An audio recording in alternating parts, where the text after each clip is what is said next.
Esse aqui é o nosso a última palestra desse ano de 2018, né? Nós vamos encerrar aqui com um tema diferente da rotina dos nossos cursos, né? A antistemegista, as palestras elas têm a ver com hermetismo, cabala, astrologia, numerologia, mas também a gente pugna por trazer temas que vão além do hermetismo, mas que tem a ver com o hermetismo também, né? Só não faz parte daquela coisa que denominamos de hermetismo clássico. Hoje nós vamos falar, trouxemos aqui um professor de Kung Fu, né, o Danilo, ele vai falar aqui da arte do corpo e mente. Vou ler rapidamente aqui o livro do nosso irmão Danilo Cosenso. Ele é formado em administração de empresas, praticante Kung Fu Tai Chi há mais de 15 anos, ensina a arte há mais de 10 anos, tendo título de mestre em 2018, campeão paulista de combate, campeão internacional de demonstrações, árbitro internacional de Kung Fu, atuando em eventos no Brasil, Alemanha, Argentina e Estados Unidos. É autor do livro Wudê, a ética do Kung Fu para o Brasil de hoje. Lembrando que a palestra sua é baseada no livro, né? Sim. E esse livro é um livro sugêneres dentro da literatura brasileira, não tem precedente similar. Inclusive, no final da palestra da Danilo, nós vamos sortear 2 obras dele, tá? E mais uma camisa. A gente vai usar a gente só vai consultar o cachimbo se a esposa, se o pessoal da ESA, não corre. Acho que não. Mas aí, o Danilo doou mas é o nosso inventário aqui, né? Tá bom? Danilo, é com você, cara. Muito obrigado. Obrigado, Danilo. Pessoal, boa noite. Bom, o que eu quero propor para vocês hoje, a gente conversar um pouco a respeito do Kung Fu, falar um pouco a respeito do Wudê, mas também não ser uma conversa totalmente fechada. Então, vão surgir curiosidades, dúvidas, perguntas sobre tal aspecto do Kung Fu. Existe o estilo do Panda no Kung Fu? Não existe o estilo do Panda, lá é inventado. E coisas assim podem surgir. A gente estava conversando agora, né, a respeito de um comercial da Nokia, do Bruce Lee jogando ping-pong com um Nunchaku. É uma montagem, a comercial não é de verdade. É uma promoção que a Nokia fez com um celular específico da China. Então, a gente pode brincar com a apresentação de hoje, caminhar para outros locais que vocês queiram a respeito do Kung Fu. Como tem uma linha central, trago a gente volta para a linha central quando for necessário, mas é importante também deixar aberto para vocês tirarem dúvidas e esclarecer aí, mitos e curiosidades. Beleza? Bom, começando com essa roupa aqui. Essa roupa é chamada de Ifu. Ifu significa, a tradução melhor seria traje de trabalho. Então, normalmente é usado por professores ou por alunos que vão representar a escola em algum evento. Então, por exemplo, eu tenho ali 2 alunos, a Aline e o Wagner, então os 2 ali. Se eles forem participar de um campeonato, eles vão representar a escola. Aí eles podem usar um Ifu, uma roupa de trabalho. Bom, entrando aqui no nosso conteúdo. O que é Kung Fu? Essa acho que é a grande pergunta que a gente deveria começar a se fazer. Kung Fu é uma filosofia de vida? É uma arte marcial? É uma estratégia de combate? É um trabalho? É uma profissão? Kung Fu pode ser muitas coisas. A melhor definição de Kung Fu é essa: habilidade adquirida com tempo e esforço. O que isso quer dizer? Kung Fu não é um termo específico para a arte marcial. Kung Fu pode ser usado para várias coisas. Por isso que eu costumo dizer, todo mundo tem Kung Fu em algo. O que é importante a gente entender daqui? Se cita que o uso do termo Kung Fu começou nos Estados Unidos. Por quê? Chegaram os chineses lá nos Estados Unidos e começaram a tocar a vida deles lá de imigrantes, trabalhando em restaurante, que era bastante comum. E, quando tinha confusão, tinha briga, houve algum conflito, eles resolviam tudo com a arte marcial deles. E a pessoa perguntava, mas o que é isso que vocês estão fazendo? Que é diferente do boxe que a gente tem aqui, que veio da Inglaterra, por exemplo. Ah, isso aí é Kung Fu. Isso aí é Kung Fu. Ah, mas é Kung Fu. Então, eles associaram o nome Kung Fu com a arte de luta. Mas não necessariamente ela está restrita à luta. Por exemplo, se a gente pegar uma pessoa que é um médico. Ele é médico especializado em cardiologia. Ele tem Kung Fu em cardiologia. Eu tenho um padeiro. Ele é especialista em fazer pão de queijo. ele tem Kung Fu em fazer pão de queijo. Cada um de vocês aqui, possivelmente, tem Kung Fu em algo. Alguma coisa que vocês fazem com bastante qualidade, acima da média, acima da que as outras pessoas normalmente conseguem, pode ser chamado de Kung Fu também. Tanto que o uso do termo Kung Fu como arte marcial, ele é recente.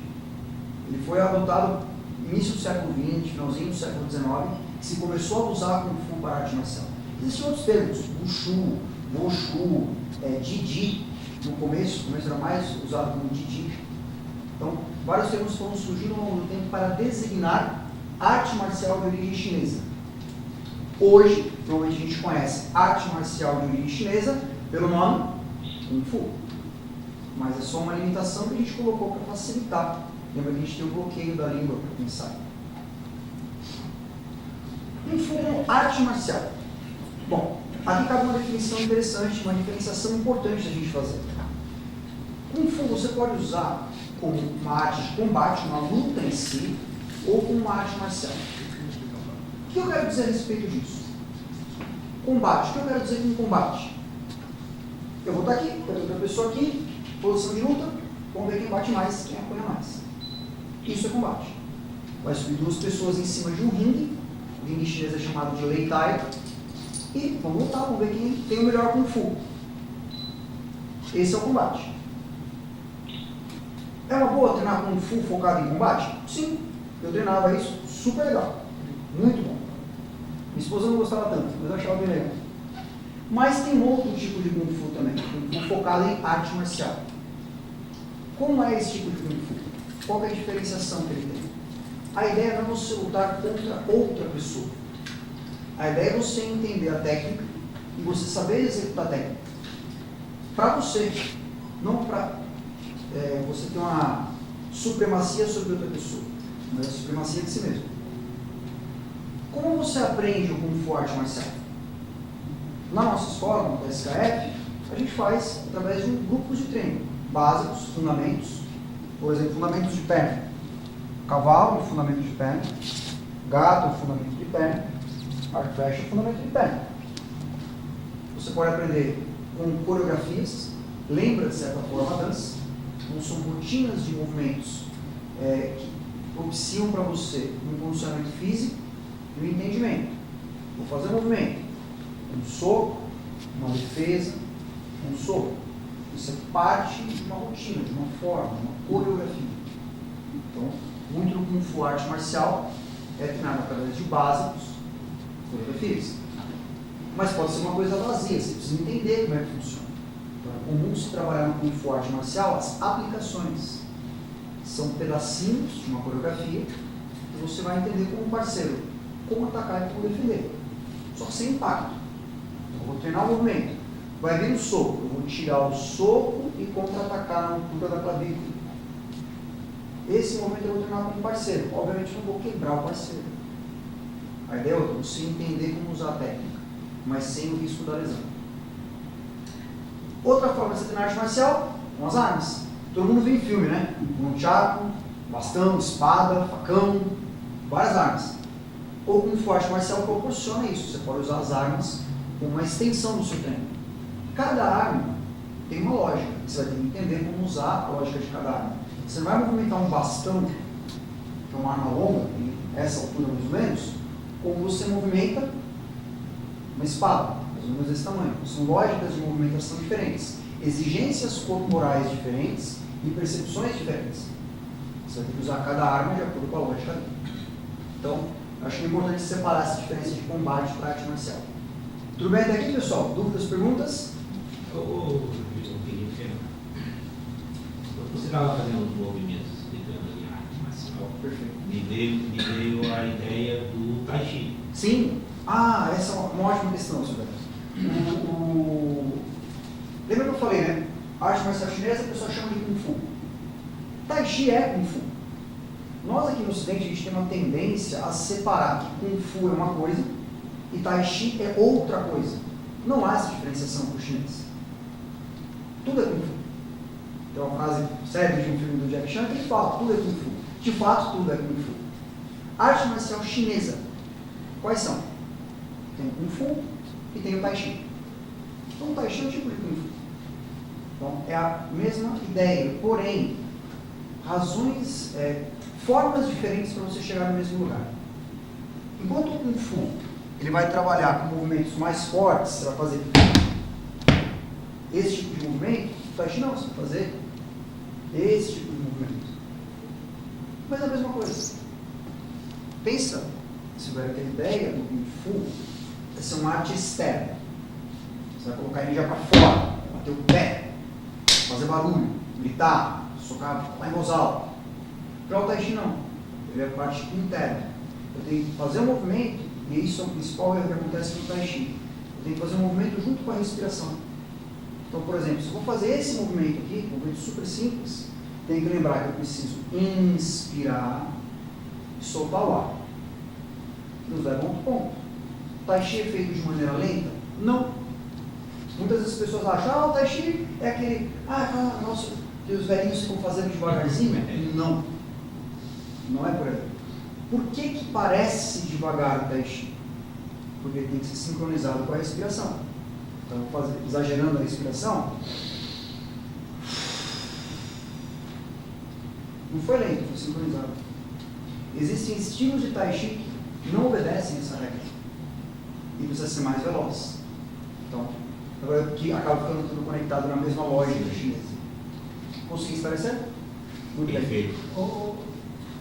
Só pegando um gancho com o Tai Chi, o nível de consciência corporal para executar o Tai Chi ou o Kung Fu é a mesma ou o Tai Chi ele exige mais consciência corporal? Ótima pergunta. Na verdade, o nível de exigência geralmente é o mesmo. Porém, é muito mais complicado aprender o Tai Chi do que o Kung Fu. Por quê? Enquanto o Kung Fu você pode fazer um movimento e não se preocupar em respirar, eu não tenho essa necessidade. Para o Tai Chi ficar bem feito, é mandatório que você sincronize a respiração com o movimento. Então é muito mais difícil de você captar. Especialmente para a gente aqui no Ocidente, isso teria sido um desafio. Se você fazer um movimento, por exemplo, existe um movimento, você vai ficar equilibrado numa perna só. Simples. Mas tem que inspirar e soltar o ar. Se você fizer diferente disso, não é Tai Chi. É alguma outra coisa, mas não é Tai Chi. Tanto que o Tai Chi, como eu costumo ensinar, ele se divide em duas partes. Você fazer a parte mecânica, como você mexe no esqueleto, e como você trabalha com a respiração, que aí, juntando os dois, vem o Tai Chi. Ajudou? Muito bem. Bom, pegando o Kung Fu, pegando o Tai Chi, pegando toda a arte marcial chinesa, a gente pode dividi-la em 3 pilares. Isso aqui é a base da arte marcial chinesa. O que é Kung Fu, o que não é Kung Fu? O que é Tai Chi, o que não é Tai Chi? Tem que ter esses 3 pilares. Para ser uma arte marcial de origem chinesa, primeiro, ela tem que trazer Jama, saúde. Se você pratica Kung Fu, se você pratica Tai Chi, você deve ter uma saúde melhor conforme você pratica. Se você faz uma arte que não te traz saúde, não é Kung Fu. MMA, vamos lá no UFC. Subir no ringue lá no octógono, tal, colocar aquele shortinho esquisito, vamos lá. Não vai te trazer saúde. Só ver como os caras terminam as lutas. Portanto, não é Kung Fu. Para ser Kung Fu, além de Jan, tem que ter Yong, uso, marcialidade. Tem que servir para atacar e defender. Eu mostrei lá. Cavalo, gato, arco e flecha. 3 posições básicas de pernas, bem simples. Isso serve para atacar, defender? Sim. Qual que é a ideia do cavalo? Base firme, sólida. Se você vai fazer algum movimento, você tem que lembrar disso. Dei um ataque, baixei, base sólida. Preciso contra-atacar, tiro o peso da frente, é o gato. Então, é você trabalhar a tradução para ter uso. Tem que servir para atacar e defender. Senão não é Kung Fu. Terceiro pilar, canto. Beleza? É isso que as pessoas às vezes acabam confundindo. Pô, todo filme de Kung Fu tem as coreografias legais, né? Todo filme de Kung Fu. Porque tem que ter beleza. Faz parte da arte marcial chinesa expressar o movimento com beleza. Por quê? Porque a beleza ela deriva de uma outra coisa, controle. Se eu faço um movimento, controle, equilibrado, não tem peso, mas eu estou aqui equilibrado, controle. Daí vem a beleza, por isso que é bonito você ver uma apresentação do Kung Fu. A pessoa vai, faz um movimento, vai, para. Nossa, achei que ela ia cair, mas ela não caiu. Daí vem a beleza, justamente no controle. Esse controle pode ser entendido também como um tipo de força? Sim, você só consegue transmitir a beleza se você expressar força, velocidade, ritmo, harmonia, balanço. Você tem vários fatores que influenciam para que ela fique bela. Tudo bem? Mais um ponto aqui sobre os 3 pilares, pessoal? Seguinte, tá bom. Falamos sobre Kung Fu, demos um panorama geral. O que é o Wudê? Bom, Wudê é a junção de 2 termos. Wu, marcial, De, ética. Portanto, Wudê é a ética marcial. É um conjunto de virtudes que todo praticante de arte marcial chinesa deveria desenvolver. Chinesa. Estou falando do Karatê? Não, Karatê é japonês. Estou falando do Judô? Não, Judô é japonês. Estou falando do Muay Thai? Não, Muay Thai é tailandês. Estou falando do Kung Fu. A arte marcial é de origem chinesa. É como aquele povo resolveu desenvolver o seu conceito de arte marcial. Por que eles resolveram desenvolver desta forma? Bom, vamos falar um pouquinho da origem do Wudê. O Wudê, ele partiu de influência do confucionismo, que é um movimento filosófico chinês. Notem que é importante dizer que é um movimento filosófico, não um movimento religioso. Algumas pessoas têm uma tendência a associar o confucionismo com uma religião, e ele não o é. É diferente do taoísmo, por exemplo, muito diferente do budismo, por exemplo. O confucionismo não é uma religião, é uma filosofia. Da mesma maneira que a gente não lê a República de Platão e toma aquilo como um livro religioso. É o mesmo paralelo que a gente pode traçar. Tá, mas o que tem a ver o confucionismo com o Kung Fu? A ideia do confucionismo é bastante interessante, resumo rápido. O uso de rituais diários como ferramenta de aprimoramento. Nós fazemos isso o tempo todo aqui no Ocidente. Nós usamos conceitos que foram descritos no confucionismo sem perceber. Hoje, conforme a gente foi chegando aqui para assistir essa palestra, a gente foi se encontrando, nós fomos nos cumprimentando de maneiras diferentes. Uma das maneiras, vou perder o raciocínio mais cedo, isso é um rito. É um rito de saudação. Como é que eu saldo alguém? Dessa forma. Poderia saudar de outras maneiras, dependendo do grau de intimidade, liberdade que você tem com a pessoa. Se eu fosse saudar o Wagner da maneira mais formal possível, só assim. Essa é uma outra forma de fazer o mesmo rito de saudação. Mas é diferente. Então, nós usamos muita coisa do confucionismo sem tomar consciência disso. Mas resolvemos colocar isso no Kung Fu dentro do Wudê. Tudo bem até aqui? Agora fica mais pesado. Bom, o Wudê se divide em 2 partes. O conjunto de virtudes são divididas em 2 grandes grupos. Um grupo é a moralidade de ação. Virtudes que você deveria agir com. Agir com o quê? Agir com humildade, com lealdade, agir com respeito, justiça, confiança e honestidade. São essas virtudes que compõem as moralidades de ação. Será que a gente consegue agir com tudo isso ao longo do dia? Complicado, né? Por que a honestidade está uma coisinha um pouco diferente? Porque as virtudes originais do Wudê, confiança, justiça, respeito, lealdade e humildade.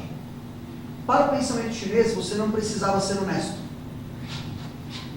Quando a gente começou a pensar na nossa escola, eu pensando junto com o nosso fundador, o mestre Gabriel, sobre como deveria ser o Wudê da nossa escola, nós deveríamos ter os conceitos clássicos, mas era importante para o Brasil que a gente vive, adicionar esse conceito, o conceito de honestidade.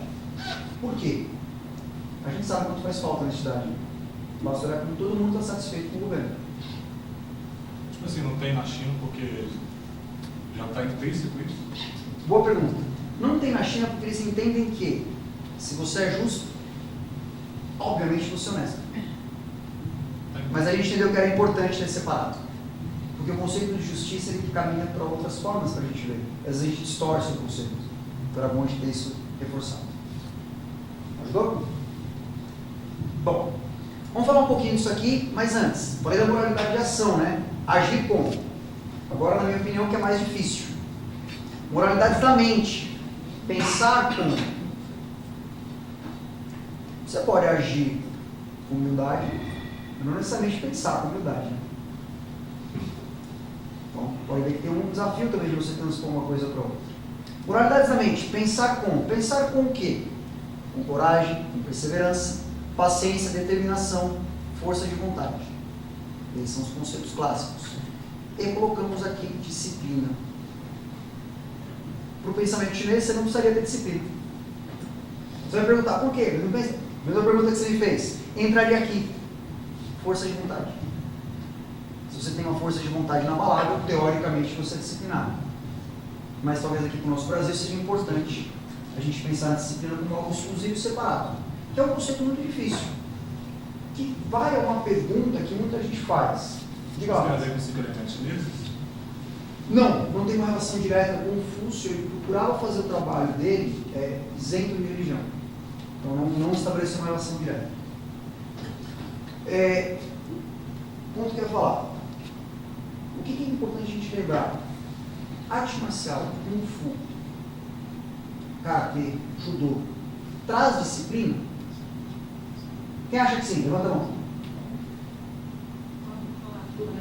A maioria do pessoal, né? A maioria do pessoal acha que treinar uma arte marcial te traz disciplina. Errado, não traz. Esse é um outro mito extremamente comum. Eu não tenho como enfiar disciplina na cabeça de uma pessoa. Eu posso criar um ambiente, eu posso criar um método, eu posso criar uma forma de agir, conduzir e interagir. Mas eu não posso dar disciplina para ninguém. Exemplo. Caso básico. Obrigado. Chega a mãe, chega o pai lá na academia, traz o filho, está aqui no herdeiro, ele precisa aprender disciplina. Pois não? Vamos ensinar disciplina para o seu herdeiro. Vamos lá, herdeiro, vamos começar a treinar. Cavalo, gato, arquiteto, tudo vai direto nisso. Bacana. Aula seguinte. Onde está o herdeiro? Não está, não veio. Por que não veio? Ele quis ficar jogando videogame, hoje eu deixei. Hoje ele teve que ir na casa do amiguinho, o amiguinho chamou ele, não deu para vir. Hoje eu tinha consulta no médico, não deu para vir. Eu ensino disciplina? Não tem como, se a pessoa não está lá na sala, não está na sala de treino para treinar, como é que eu vou ensinar disciplina? Não é ligado, pessoal, vem treinar. E eu ligo para as pessoas e falo isso, tá? Eu ligo para as pessoas e falo, vem treinar. Mas eu não posso obrigar a pessoa a treinar. O que eu posso fazer é criar todo um ambiente que resulte nisso. Mas a disciplina é algo que tem que ser despertada na pessoa, tem que ser desenvolvida. Tudo bem até aqui, pessoal? Tudo bem. Vamos falar um pouco das virtudes agora. Lembre-se, se vocês quiserem, eu vou trazer alguns exemplos práticos do Kung Fu, mas se quiserem distorcer, a gente pegar um atalho, mudar um pouco o caminho, fique à vontade. Vamos falar sobre humildade. O que é humildade dentro do Wudê? Qual a definição que eu utilizei? Demonstração de respeito ou submissão. Submissão é uma palavra esquisita, né, para a gente colocar. Mas o que quer dizer submissão? Você se submete à vontade de outro para benefício mútuo. Se, por exemplo, a Aline aceita receber as instruções minhas durante a aula, eu dou uma bronca na Aline, é porque ela aceitou, ela passou pelo processo de submissão. Ela é submissa a mim? Não. Significa que o que ela vai aprender, mesmo tomando bronca, agrega mais valor do que a bronca em si. Ela sabe que o resultado final vai ser bom. Isso é submissão. Mas a gente tem algumas coisas no mundo que são interessantes. Por exemplo, faixa branca honorável. O que é o faixa branca honorável? É o aluno que chega na academia e diz assim: eu sou o desembargador do tribunal tal, Rodrigo, você tem o melhor exemplo se precisar. Eu preciso treinar Kung Fu que meu médico mandou. Não? Vá, sim. Cavalo, flecha, Sabe a criança? Sabe o herdeiro? Sabe o desembargador? Cavalo, gato e flecha. Mesma coisa. Imagina, professor, você acha que eu vou aprender essas coisas aí? Isso aí não é nada. E a gente tem bastante problema com faixa branca no lado. Às vezes uma pessoa que fora do ambiente da academia tem um cargo de autoridade, tem uma posição de liderança, a gente dá aula às vezes para diretor de empresa, diretor de escola, tudo isso. Mas nem sempre essa pessoa entende faixa branca, você está no começo. E no Kung Fu não importa quem você é fora do Kung Fu. Tanto que, se eu tiver, esse nosso desembargador, por exemplo, e uma criança de 6 anos que seja mais graduada que esse desembargador, a criança de 6 anos pode dar uma bronca no desembargador. O desembargador tem que ficar quieto. Ele tem o direito de ficar quieto. Ou tomar mais bronca. Por quê? A criança já passou por alguns desafios no Kung Fu que ele ainda não. A vivência Kung Fu dessa criança é maior do que o desembargador neste exemplo. Por isso que humildade é uma virtude importante. Bom, falando sobre humildade, fora do Kung Fu, foi fácil discutir política nos últimos dias aí, pessoal? Nos próximos dias vão ser fáceis? Vou contar para vocês uma coisa. Lá na nossa academia, eu tive o espectro completo de eleitores. De todos os candidatos do primeiro turno tinha gente. 5 eu tinha gente no Cabo da Silva. Sério? Sério. Tinha eleitor do Cabo. Tinha um. Eu descobri. Eu tinha um eleitor do Cabo da Silva. Pois é. Pois é, isso aí. Então o que acontece? A gente teve a humildade, enquanto grupo, de respeitar a opinião diferente. Dentro da academia, teve conversa sobre política? Teve ou não teve, Wagner? Teve. A gente teve conversa sobre política. Mas, não uma coisa, primeiro, não foi institucionalizada, não era dentro da sala de treino. Na sala de treino tem uma secretaria.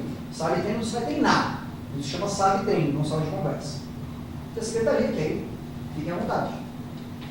Sem problema, vocês podem conversar, desde que haja humildade e respeito para a opinião do outro.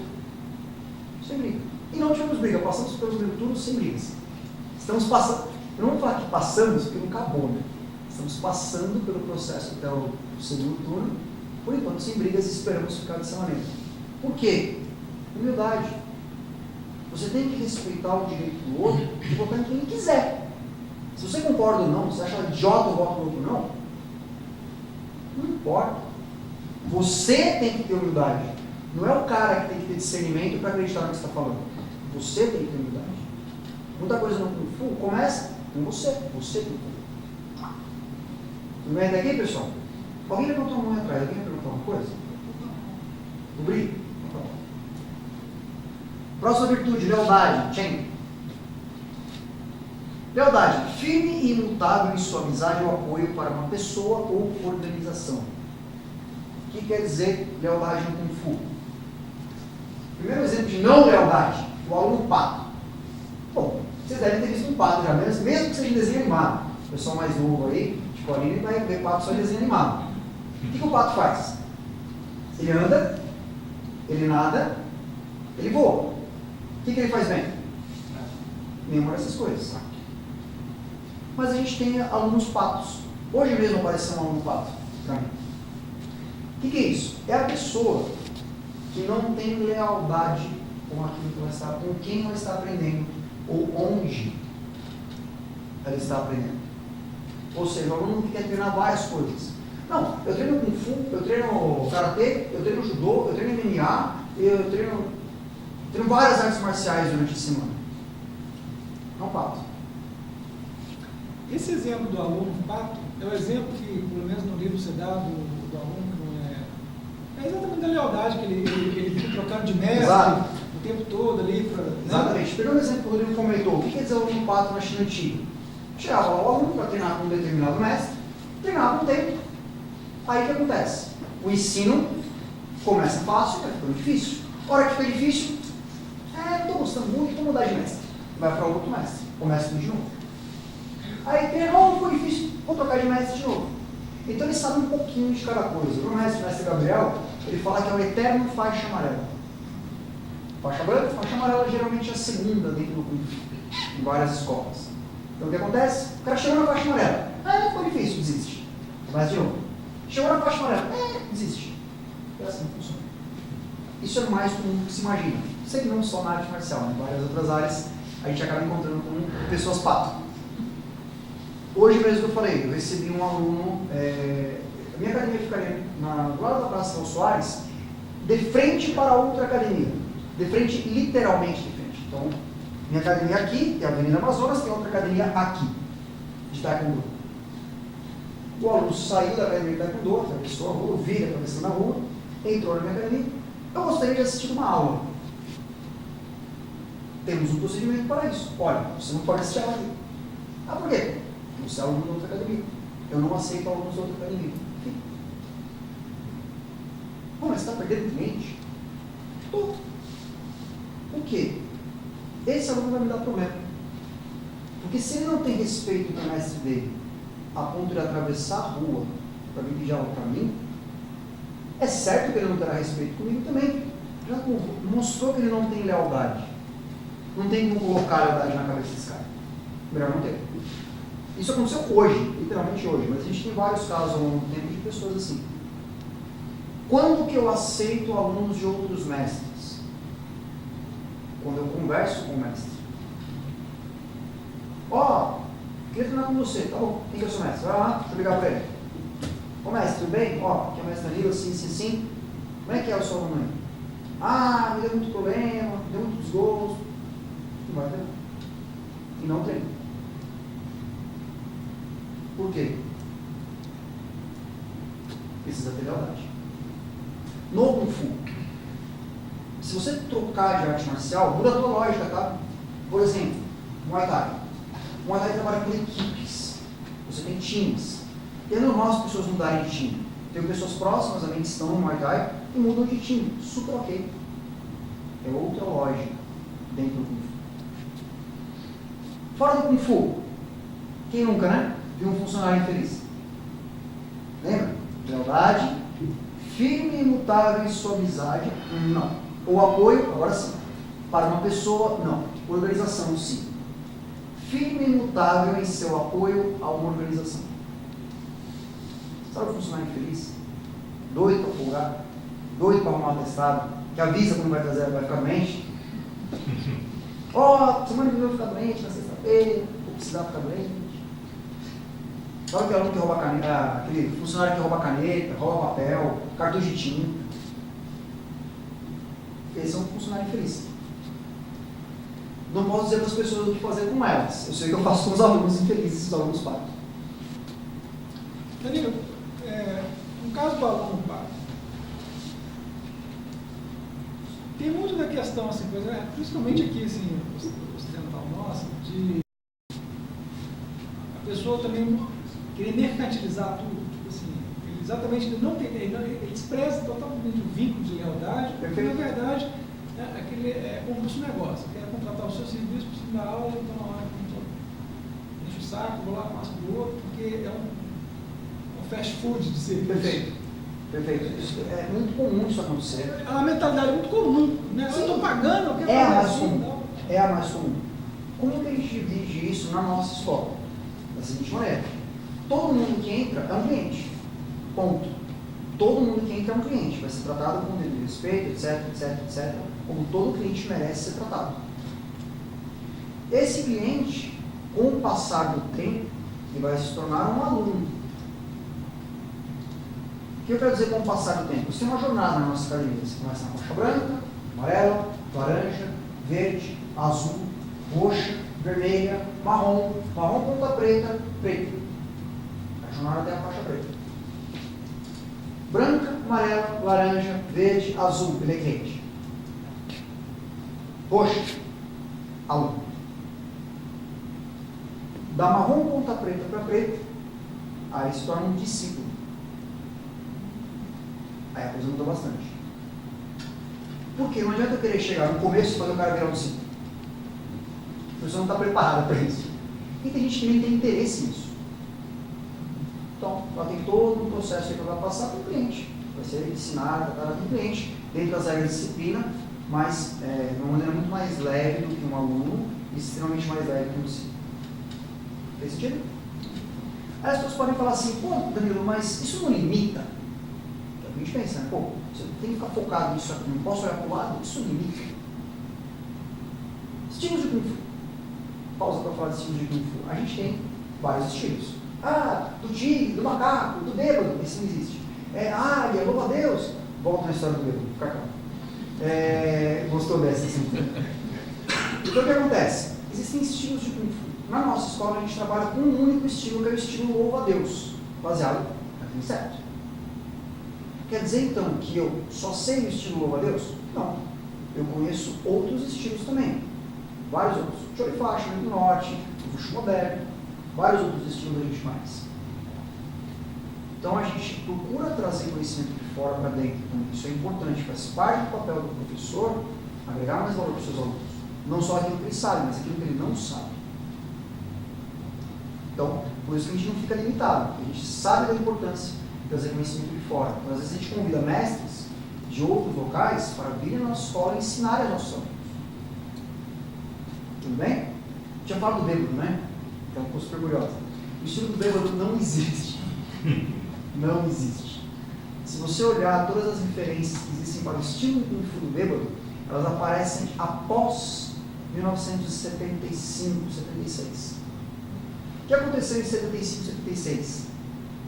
Lançamento do filme O Mestre Invencível, com Jack Chan. Ele fazia uma coisa que nunca tinha aparecido no cinema chinês. Fazendo Kung Fu bêbado. Eu estou aqui em cima, né? Exatamente. Todas as referências para bêbado surgiram após o filme do Jack Chan. Não tinha nada antes. Ou seja, o pessoal viu, gostou, falou, é isso que nós vamos fazer agora. Por quê? Gente, o Brasil tem quantos anos? 500 e pouquinho? 500 e pouquinho anos de malandragem, né? Os chineses têm 5 mil. Você acha que a gente vai ganhar deles? Não, né? Experiência. Respeito. Li.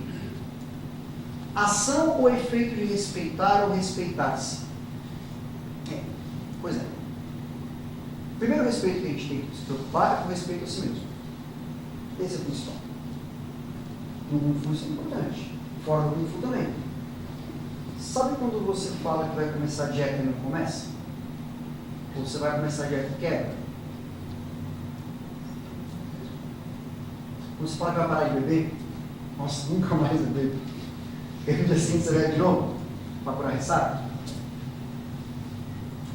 Vou parar de comer coisa com açúcar, coisa refinada? Não faz. Agora vou começar a fazer o seguinte. Vou começar esse hábito aqui. Todo dia, 1 hora de leitura. Não faz. O autorrespeito, ele começa você para você mesmo. Você não precisa falar, parei de comer açúcar refinado. Não com mais coisas, açúcar refinado, parei. Eu não preciso falar para ele que eu paro. Só paro. Só volto a comer depois a bomba de chocolate. Mas está parando com você mesmo.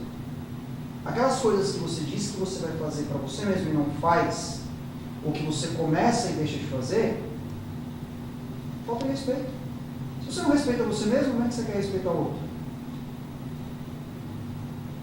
Então, essa é uma virtude de agir com, né? Moralidade de ação é uma das mais difíceis. Você não respeita a si mesmo, você é coerente com você mesmo.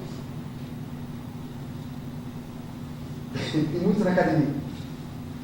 Que eu não gosto, mas tem.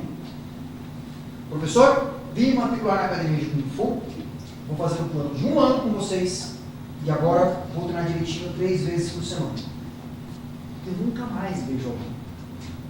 O cara me paga 1 ano de academia, eu vejo ele uma única aula. É mais comum do que você imagina. Eu nunca mais vejo a pessoa. E eu quero ver a pessoa, eu ligo para ela, vou bem treinar a criatura. Não dá.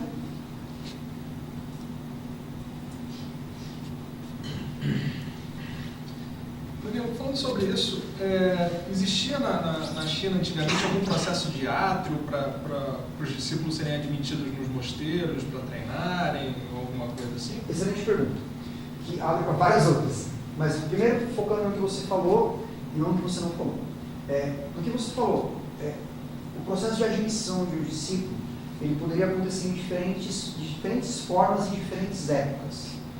A forma mais idealizada que a gente tem, mais romantizada que a gente tem, ela é do século XVIII, quando era comum o discípulo, o aluno novo, mudar para a casa do mestre. Então, o mestre de Kung Fu é um cara humilde. Não, no século XVIII não era assim. Pessoas muito ricas de posses que recebiam os alunos nas suas casas. E o aluno ele começaria a treinar lá e cuidar da casa. Então, eu treino Kung Fu com o mestre X e eu sou responsável por limpar os estábulos. Conforme vai passando o tempo, o aluno ele vai progredindo na técnica, vai progredindo na relação. A relação é importante, não é só o fato de você estar treinando há muito tempo, mas o que você faz para se relacionar com a sua família marcial. E aqui cabe um ponto interessante. No Kung Fu se segue um paralelo com a estrutura familiar chinesa. Então, por conta disso, você tem o cara que está chegando, aquele parente distante. E a pessoa que está há muito tempo na relação familiar, há muitos anos, é o filho do mestre, praticamente. Muitas vezes tratado como um filho. Como se dá essa migração de mais distante do mestre para mais próximo do mestre? Tem um ponto que é uma marcação emblemática e que se traz isso até hoje, desde aquela época até hoje, que é uma coisa chamada Bai Shan. O que é o Bai Shan? Bai Shan é a cerimônia do chá. É uma cerimônia geralmente fechada ou restrita, onde o mestre ele vai tomar chá com um aluno, em específico. Para que serve? Qual é a simbologia que isso dá? Nós somos íntimos o bastante para tomarmos chá juntos. Significa que você foi admitido no círculo interno da família. Então, é dessa forma que costuma acontecer. Então, sempre tem o Bai Shan. Na nossa escola, por exemplo, a gente faz o Bai Shan. Ele acontece da faixa marrom de ponta preta para preta. Quando a pessoa vira a faixa preta, ela passa pelo Bai Shan. Quer dizer que a faixa preta acabou? Não, tem mais 7 graus dentro da faixa preta. Mas quer dizer que a partir de agora ela se torna um ciclo. Passou por esse ciclo interno, isso é uma coisa que vem desde a antiguidade. Consegui responder? Mas ainda pegando o gancho que você falou, falei da estrutura familiar, né? Então, por exemplo, como se chama? Porque não se usa o termo mestre em chinês. No Kung Fu, a ideia de mestre é irrelevante. Lembra que eu falei no começo? O Kung Fu é uma coisa que todo mundo pode ter em alguma coisa. Na arte marcial, pelo sistema familiar, o líder marcial de uma comunidade é chamado de Shifu. Lembra do Kung Fu Panda? Tinha o Shifu? Então, ele vem da ideia de ser o líder marcial de uma comunidade. O Shifu, quando ele é casado, a esposa dele também tem um título, que é chamado de Shimu. E daí vai derivar um monte de coisa. Por exemplo, o irmão mais velho de uma academia, o aluno mais antigo, o caso Wagner, ele é chamado de Shijong. A aluna mais velha é chamada de Shijie. Então você vai sempre copiando a estrutura familiar. E o aluno que acabou de entrar, como é que ele chama? Aluno. Ele não chegou num ponto de ter um título aí. Faz sentido? Agora aquilo que você não perguntou. E como é que era feito para você adentrar numa escola marcial, numa família marcial, num tempo? Esse é um outro mito interessante. Não existia isso. A ideia que a gente tem no tempo Shaolin é um pouco diferente do que de fato foi. Quando o Jet Li foi gravar o filme O Templo Shaolin, se eu não me engano é de novo, acho que de 80 e alguma coisa, por aí. Ele falou que ele chegou no Templo Shaolin para poder gravar o filme. Ele encontrou 2 pessoas, o abade do Templo Shaolin e o cozinheiro. E nenhum dos dois sabia Kung Fu.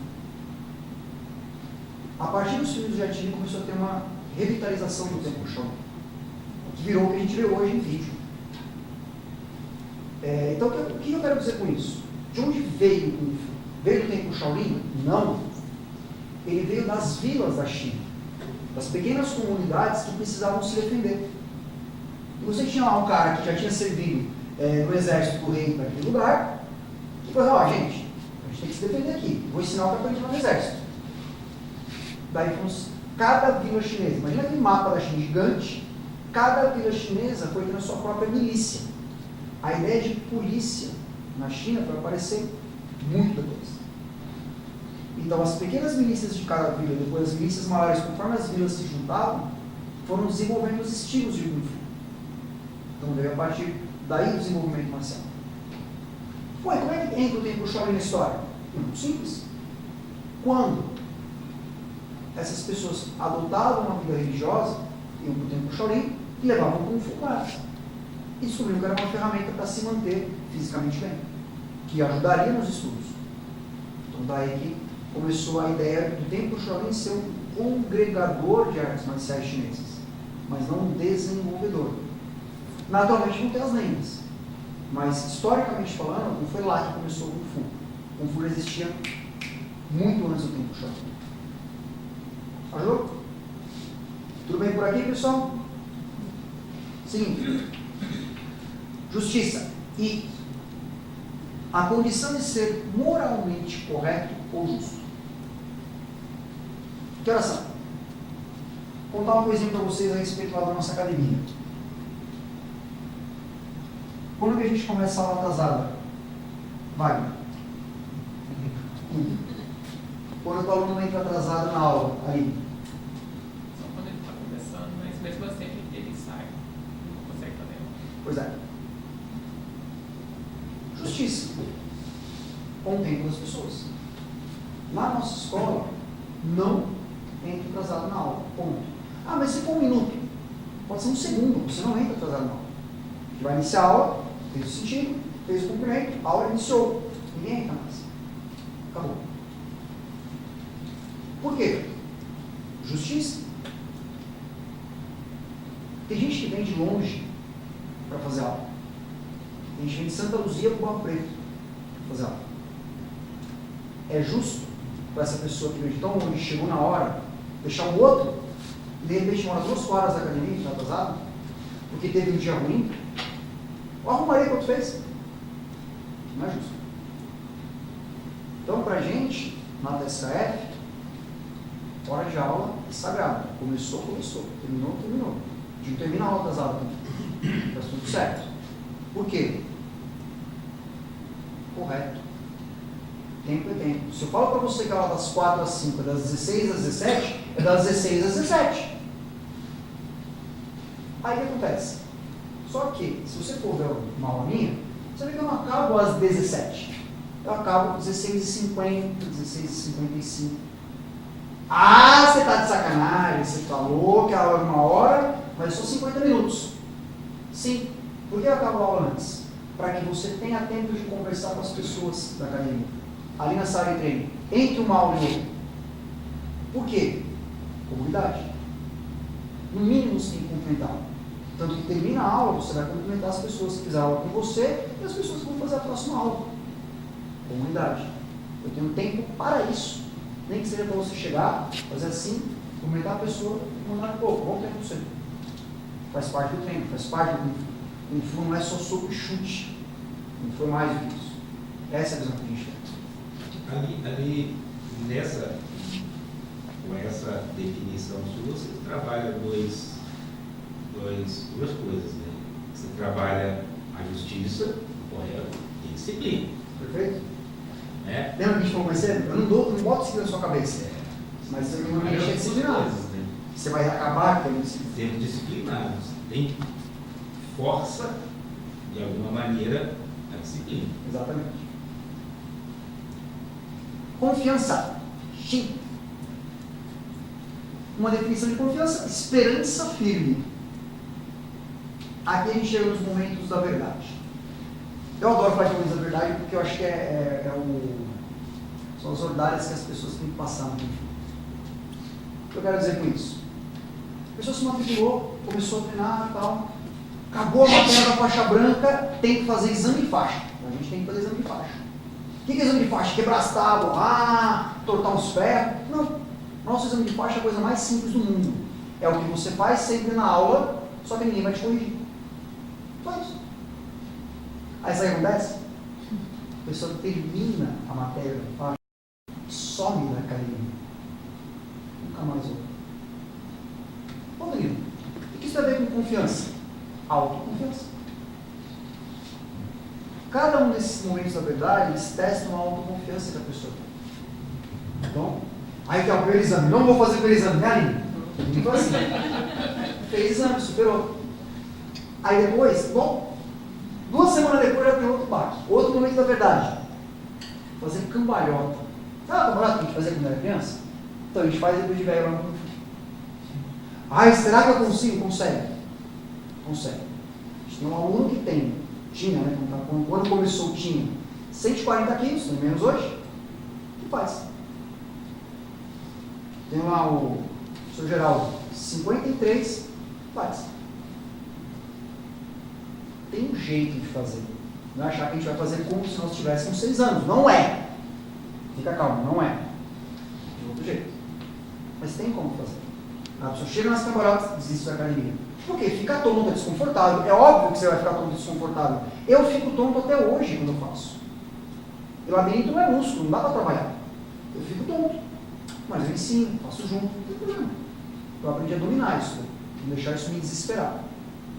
Mas tem gente que desiste aí. Aí tem gente que passa, vai em frente. Aí chega na famigerada faixa verde.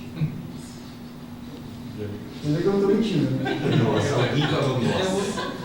Tem um upgrade da marrom, né? Então, o que acontece na faixa verde? Você tem vários movimentos acrobáticos de exigência física maior. Por mais que você tenha um preparo prévio nas suas faixas, você vai ter que passar por isso. É cansativo, dói as pernas. O outro momento da verdade é que a pessoa desiste. Só ter confiança nela mesma que ela vai ensinar. Aí a pessoa passa. Aí chega na faixa roxa. Faixa roxa é uma faixa bem interessante no nosso currículo. São 4 matérias só. Só 4 coisas que você tem que aprender. São técnicas, são longas, mas são só 4. Quando você vai fazer o exame, como são apenas 4 matérias, é uma média que a gente faz de erros e acertos, é muito fácil você reprovar no exame. Você tem que ir muito bem preparado. Então, além da confiança, você tem que ter paciência, se preparar. O que a pessoa faz? Quer mais saber? Foi difícil, vou fazer outra coisa que é mais legal. Fazer zumba. Nada contra, mas é outra coisa.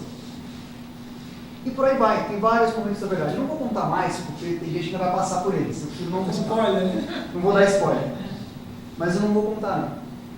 Mas isso é um ponto importante na confiança no Kung Fu. Todos os desafios que a gente coloca para os alunos são viáveis. Eu não vou pedir para uma pessoa que tem um problema de coluna fazer cambalhota. Não vou, não faz sentido nenhum. Pois é, como é que você falou uma vez, você teve um aluno que tinha problema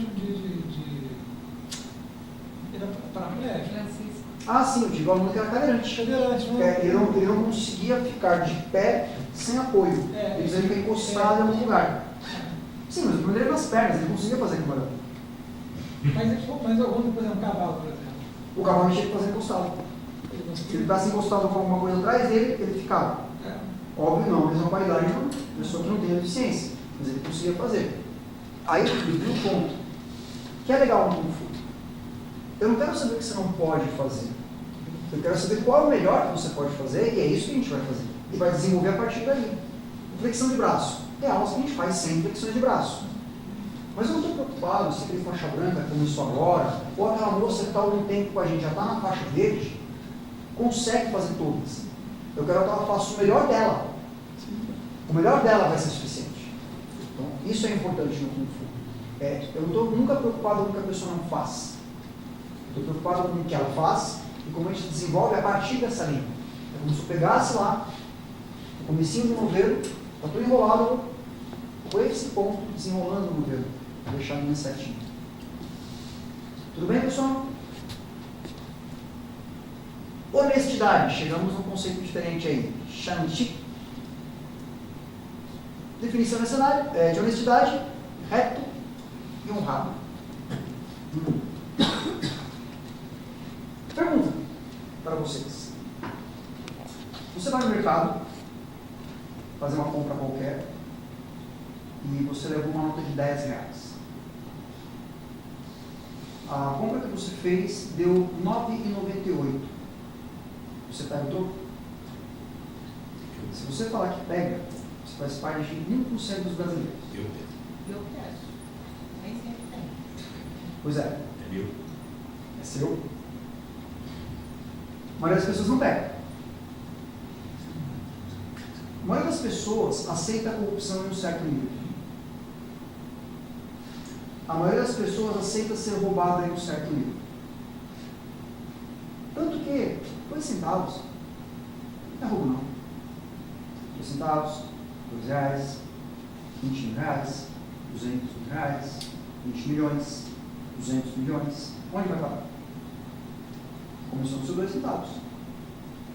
É para você começar a pegar troco? Não, criatura, não estou falando isso. Estou falando isso, estou propondo apenas a reflexão. É honesto? Não é honesto. Então é importante a gente lembrar disso. Lembra que eu falei, Kung Fu não é só soco e chute. Eu tenho que ser honesto também no meu jeito de treino. Mas eu não posso esquecer que você tem que ser um cidadão honesto. Lembra, o Wudê, a ideia do Wudê é que você seja um praticante de arte marcial e através disso seja alguém melhor, não alguém igual. Para algumas pessoas ser melhor é só ter mais saúde, ter um condicionamento físico melhor, não viu como mais cedo. Mas pode ser mais. Tem que ser mais? Não. Pode ser que isso para você não sirva para nada. Tudo bem. Uma coisa que eu costumo dizer para quem está começando lá com a gente. O Kung Fu é como um Lego. Você tem várias peças. Você pode construir um castelo, um barco, um carro. Vai de acordo com aquilo que você está buscando.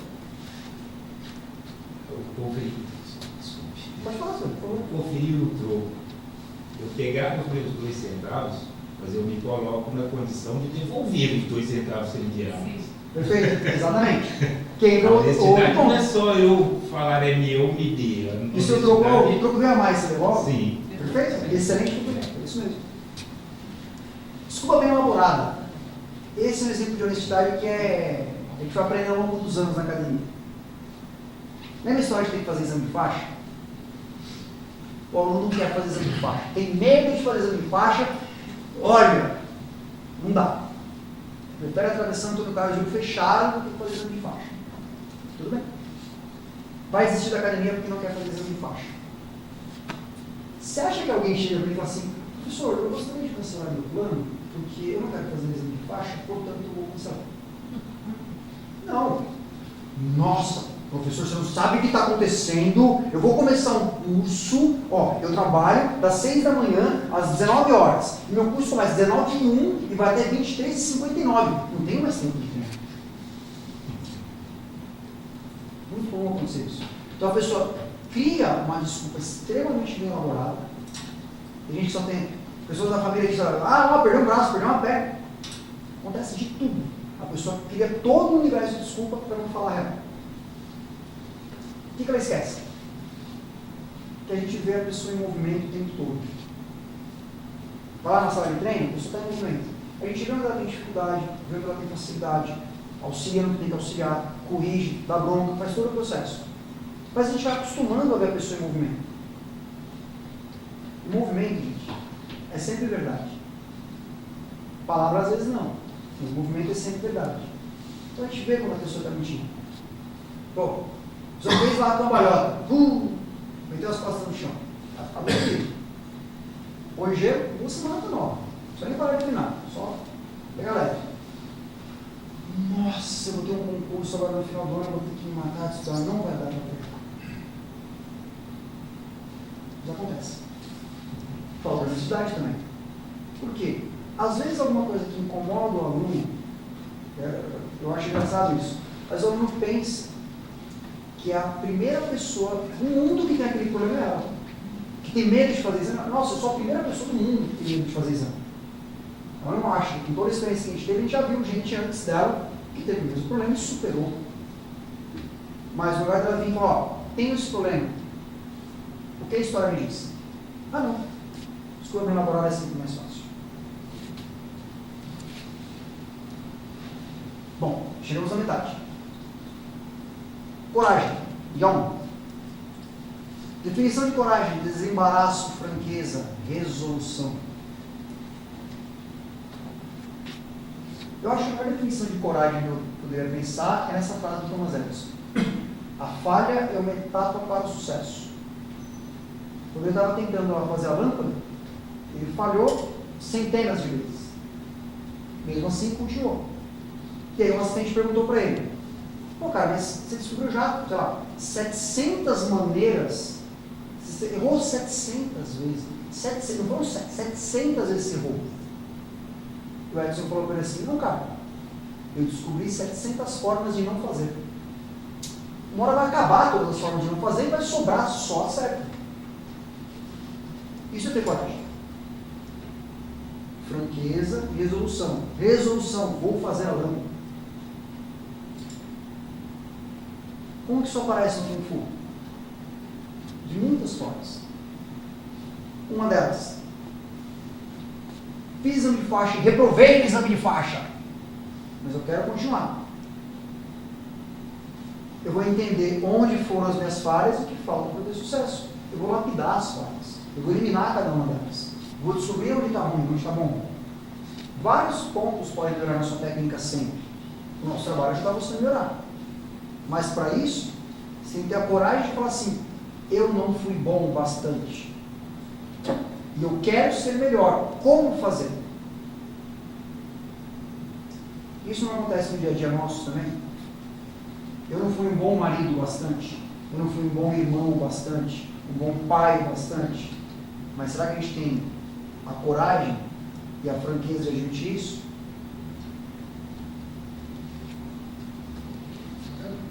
Falar um pouco sobre a coragem, né? Principalmente dessa forma de pensar, né? É engraçado que a gente consegue, em grande parte da filosofia, contrapor a oriental com a ocidental, né? Mas esse caso em específico é uma coisa que é muito engraçada, é uma coisa arraigada no Brasil. Você pega o conceito de empreendedorismo do americano, por exemplo, é completamente diferente do brasileiro, né? Porque para eles o fracasso é parte do processo. Você dificilmente vai conseguir acertar de primeira. Então você adquire aquela experiência para seguir em frente. E no Brasil isso é uma coisa muito difícil de você ter, porque o fracasso tem uma conotação muito negativa, né? Você tem uma denotação da coisa. Tanto que isso reflete que a lei de falência brasileira, onde você vê como é que ela foi estruturada, ela é quase uma penalização do empresário. Você nunca mais vai voltar, quase que raríssimo conseguir voltar a exercer atividade empresarial. E a lei de falência americana é tipo assim, cara, você fez merda, beleza, vamos fazer aqui, vamos ver quem para fazer aqui para deixar o negócio, para resgatar o negócio, para deixar o negócio acabar. É uma perspectiva totalmente diferente.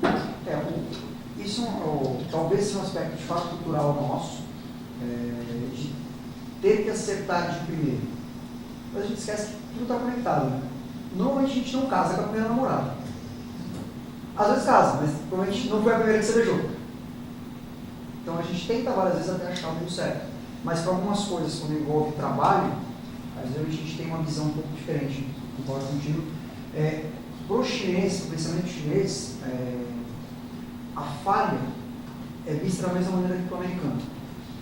Tanto que é muito comum você encontrar a cultura chinesa nos Estados Unidos é muito maior. A afinidade cultural chinesa e americana é maior do que a afinidade cultural japonesa-americana.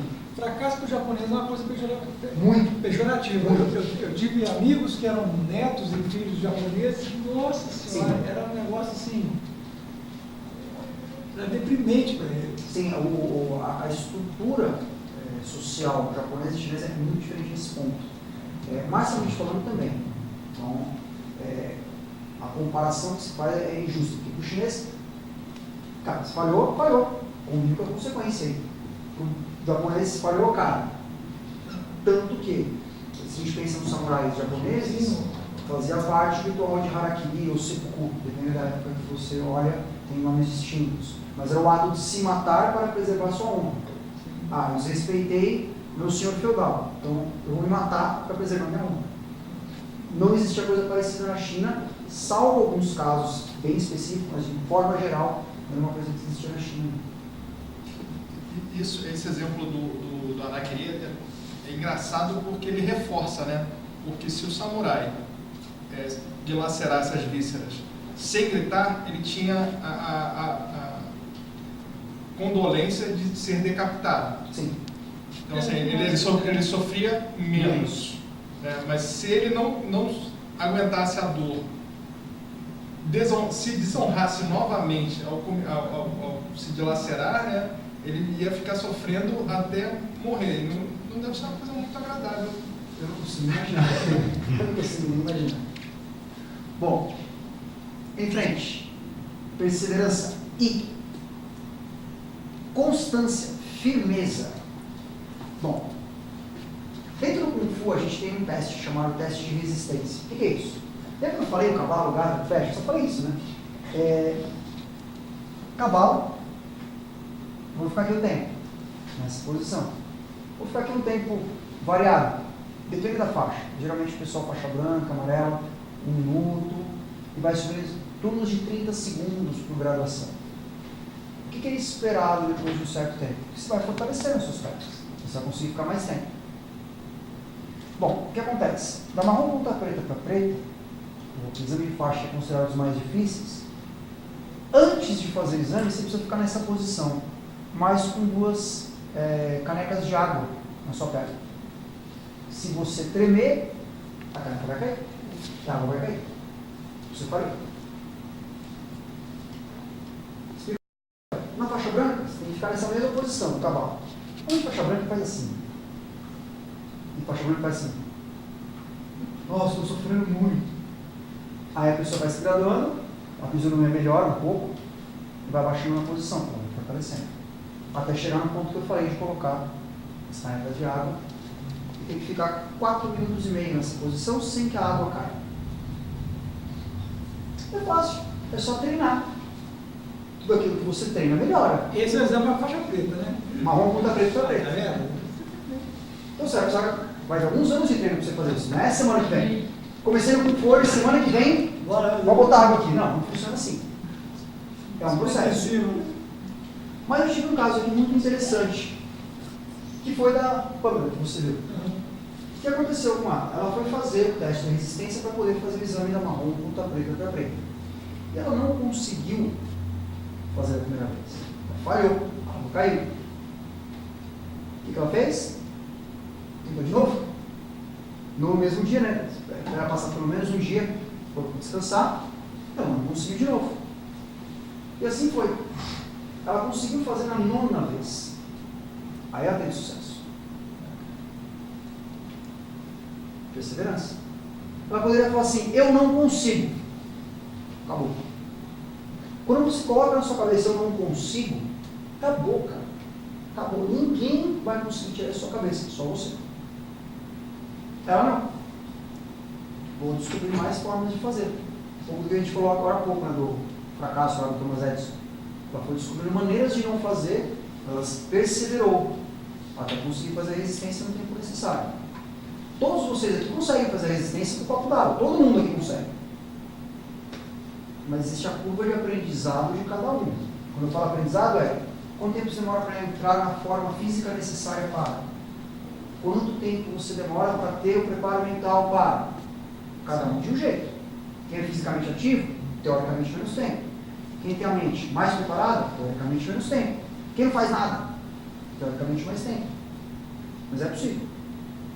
Basta o quê? Perseverar. Seguir com constância e firmeza. Tá, aí vem o ponto. Quais hábitos a gente alimenta fora do Kung Fu? Fora da resistência. O hábito de treinar a resistência faz com que sua resistência melhore. Quais outros hábitos você alimenta? Usar o soneca. Acordei, soneca. Dia seguinte, acordei, soneca. Pra que você precisa de soneca? Todo dia você aperta soneca. Não é só você botar 5 minutos depois e não usar o soneca? Pô, agora que eu falei, né? Agora você está pensando, pô, mesmo, né? Viu? Vou se entregar. Então, gente, quais hábitos você alimenta? Esse hábito soneca é fantástico. Muda o horário do seu relógio logo, já faz diferente. Eu tenho o hábito de acordar cedo, todas as terças e quintas, 4h30 da manhã. Minha primeira hora é às 7 da manhã, eu acordo, café, preparação, 4h30 da manhã. É um hábito que eu alimento, desde que eu vim aqui para o BH, fazer quase 7 anos que eu faço isso. Não vou dizer para vocês que sou perfeito, eu me atrasei uma vez. Vocês lembram? Uma vez eu fui atrasado. Depois disso, não mais. Eu não preciso do segundo despertador, eu acordo no primeiro. Foi fácil no começo? Óbvio que não. Persevera para criar o hábito necessário. Hábito necessário, não falei bom hábito, hábito necessário. Às vezes eu durmo 4 horas por noite, 5 horas por noite. Não é um bom hábito, mas é necessário. Tem que perseverar para criar esse hábito, porque é necessário. Se vai ser um hábito, não é outra história. Mas você pode alimentar maus hábitos, né? Aí a gente já sabe como é que funciona. Paciência. Ready? Eu acho que a paciência é mais a gente costuma lembrar dos chineses, né? Ah, um chinês paciente, né? Um mestre na montanha. Gente, China era um punhado de vila, todo mundo foi se matando até virar pequenos reinos, aí todo mundo foi se matando até virar grandes reinos, todo mundo foi se matando até virar o que é hoje. O grande império. Eu pulei essa parte aí. Já no século XIX, 20, uma treta gigante. Aí ela se fechou. Gente, aqui cabe um negócio importante. Por que eu falo tanto de Fudê, escrevi sobre Fudê, falo da ética marcial? Porque é necessário. Se todo mundo já tivesse paciência, precisaria falar sobre paciência? Não. Se a gente falasse um outro idioma, tivesse que aprender o português, a gente ia falar muito de português. Hoje a gente não fala de português porque todo mundo tem português. Normalmente a gente fala daquilo que a gente não tem. Por isso que a gente fala tanto de paciência. Rodrigo, você está insinuando que você não é paciente? Algumas coisas sim, outras coisas não, como qualquer ser humano. Mas como é que funciona no Kung Fu? Definição: virtude de quem suporta males incômodos sem revolta. Acho que falta paciência para a gente conversar hoje em dia na internet. Eu acho. Mas falando do Kung Fu, aprender versus aperfeiçoar. Quando você começa a treinar Kung Fu, você não sabe nada. Óbvio. Então o que vai acontecer? Você vai passar uma boa parte da sua aula, do seu treino, aprendendo. Vou te ensinar coisas novas. Ó, vamos fazer o cumprimento. O que vem depois do cumprimento? A barra virada de cueca. Então você vai aprender várias coisas novas. Toda aula, várias coisas novas, vários conteúdos novos. Tá. Passa um tempo. O que vai acontecer com a sua aula? Vai começar a mudar. Você vai gastar um tempo aprendendo e um tempo equivalente aperfeiçoando.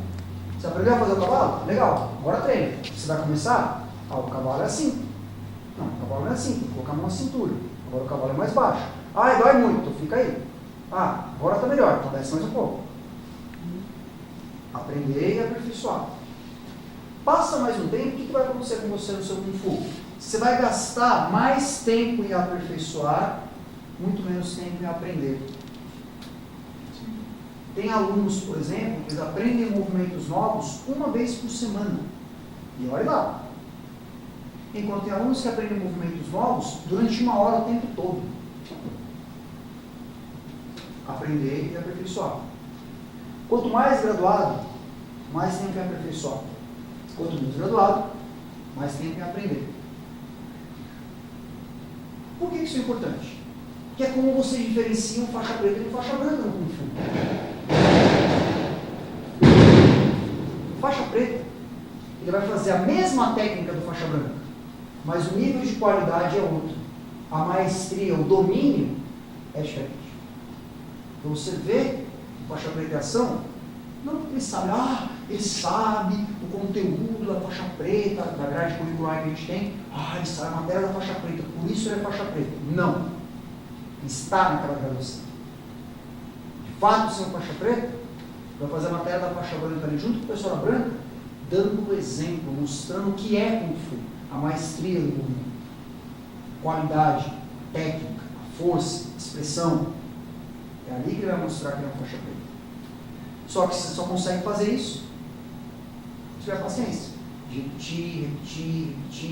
repetir. Você vai repetir a mesma técnica milhares de vezes, até que você consiga fazer sem pensar.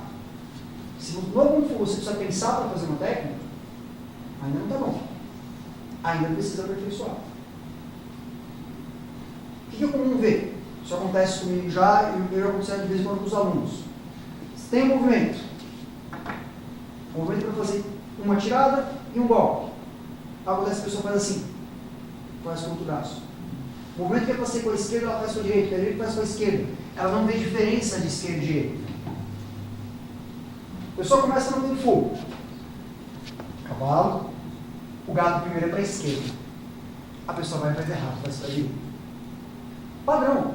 Cavalo, gato para a esquerda. Cavalo, gato para a esquerda. Aí acontece, ela faz errado, corrige, faz errado, corrige. A hora entende, aprendeu, legal, treina. O que vai acontecer lá na frente? Ela vai fazer sem pensar. Perfeito. Chegou mais lá na frente, o que vai acontecer? Ela vai fazer tudo trocado, sem pensar. Agora ela sabe como foi. Ela volta no mesmo ponto que ela estava antes. Ela faz errado, sem pensar que é errado. Mas com qualidade e maestria. Dá toda a volta para chegar no mesmo lugar. Determinação. A habilidade de continuar a tentar realizar algo mesmo que seja muito difícil. Um número, 2%. O que é esse número? É a quantidade de alunos que chegam na faixa preta. Não importa quantos alunos a gente está falando na massa. Pode ser 1000 alunos, 100 alunos, 10 alunos. Só 2% chegaram na faixa preta. Ponto. Essa estatística eu fiz a primeira vez a conta em 2009. Eu consegui uma base para fazer essa conta. Permanece fiel até hoje. Só 2% vão chegar na faixa preta. Prometo para vocês. É só ir para a academia e treinar. Só isso que tem que fazer, você chega na faixa preta. Todos vocês chegam na faixa preta. Só ir para a academia e treinar. Mesmo assim, dessa sala aqui, só 2% chegarão. Por quê? Determinação. A habilidade de continuar a tentar realizar algo mesmo que seja muito difícil. Tem gente que só vai treinar quando todos os faróis da cidade estão verdes. Ela sai de casa, vira o carro, está tudo verde. Eu vou treinar. Fechou o farol. Ah, não vou mais. Farol vermelho. Está chovendo. Tem jogo. Tem fogos. Tudo é um motivo para que a pessoa não tenha determinação de treinar. Ah, sabe o que é? Estou meio com dor na perna aqui no último treino, não vou. Estou meio resfriado, não vou. Tudo é motivo. Para algumas pessoas, isso não faz diferença. Eu costumo dizer, se você vai treinar num dia que você não está bem, e você consegue treinar, imagina quando você for treinar no dia que você está bem. Você vai voar, você vai correr na parede. É isso que as pessoas às vezes esquecem. Você não está bem? Vai treinar. Ah, não estou bem. Vai treinar. Não, eu estou de cabeça. Vai treinar. E é comum, a pessoa chega, nossa, professor, eu vim treinar, nossa, estou com dor de cabeça. Sei lá, não. Toma um chazinho e vai treinar. Ela sai, ah, professor, viu a dor de cabeça? Vai treinar. Tenha determinação. Sempre rende frutos no Kung Fu e acho que fala dele também. Pontos perguntas por aqui, pessoal, espero que a gente não. Força de vontade, Z. A principal das potências da alma que inclina ou move a querer, a fazer ou a deixar de fazer alguma coisa. Isso é força de vontade. Outro número para vocês. 30 quilômetros. Essa é a distância que uma aluna percorre 4 vezes por semana para treinar com a gente. É 30 para ir e 30 para voltar, não é 15, 15 não, tá? É 30 na ida e 30 na volta. Pode falar o que você quiser. Tem força de vontade? Tem que ter. Tem que ter força de vontade. Ah, não é de carro não, tá? Não é de moto, é de ônibus mesmo. 30 km na ida, 30 km na volta de ônibus, dependendo de horário de ônibus, chuva, sol, aquela coisa toda. Isso é força de vontade. Isso é a principal das potências da alma. Spinoza falava, né? Potência da alma.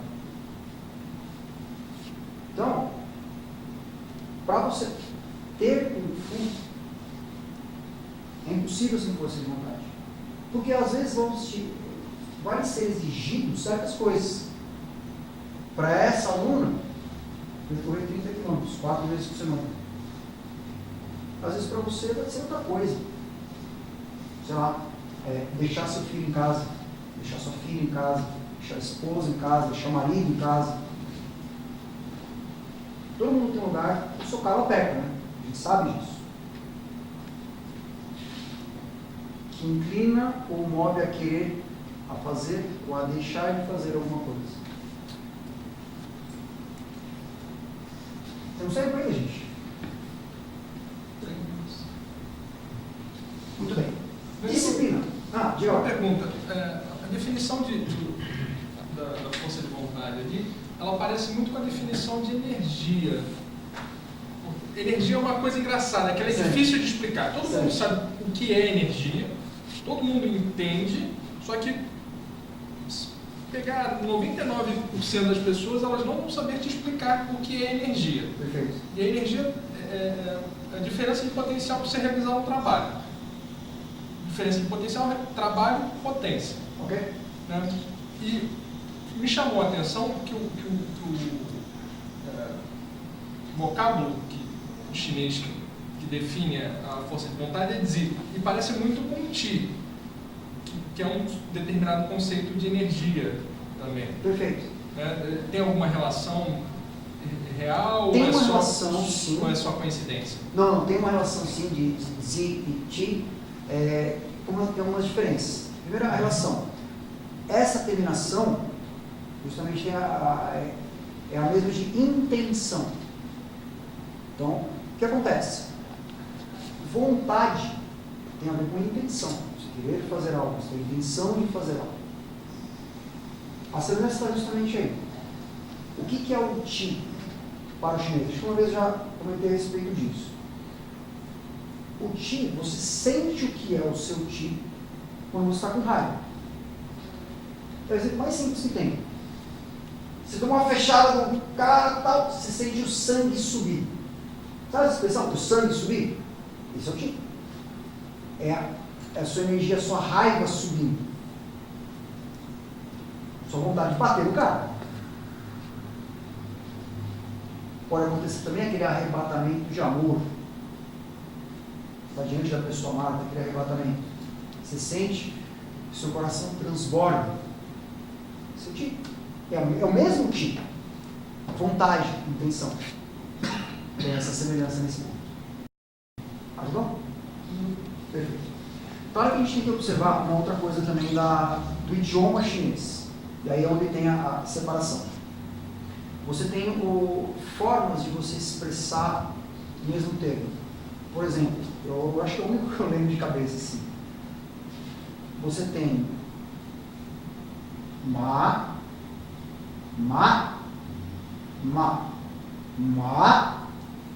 são 5 palavras diferentes.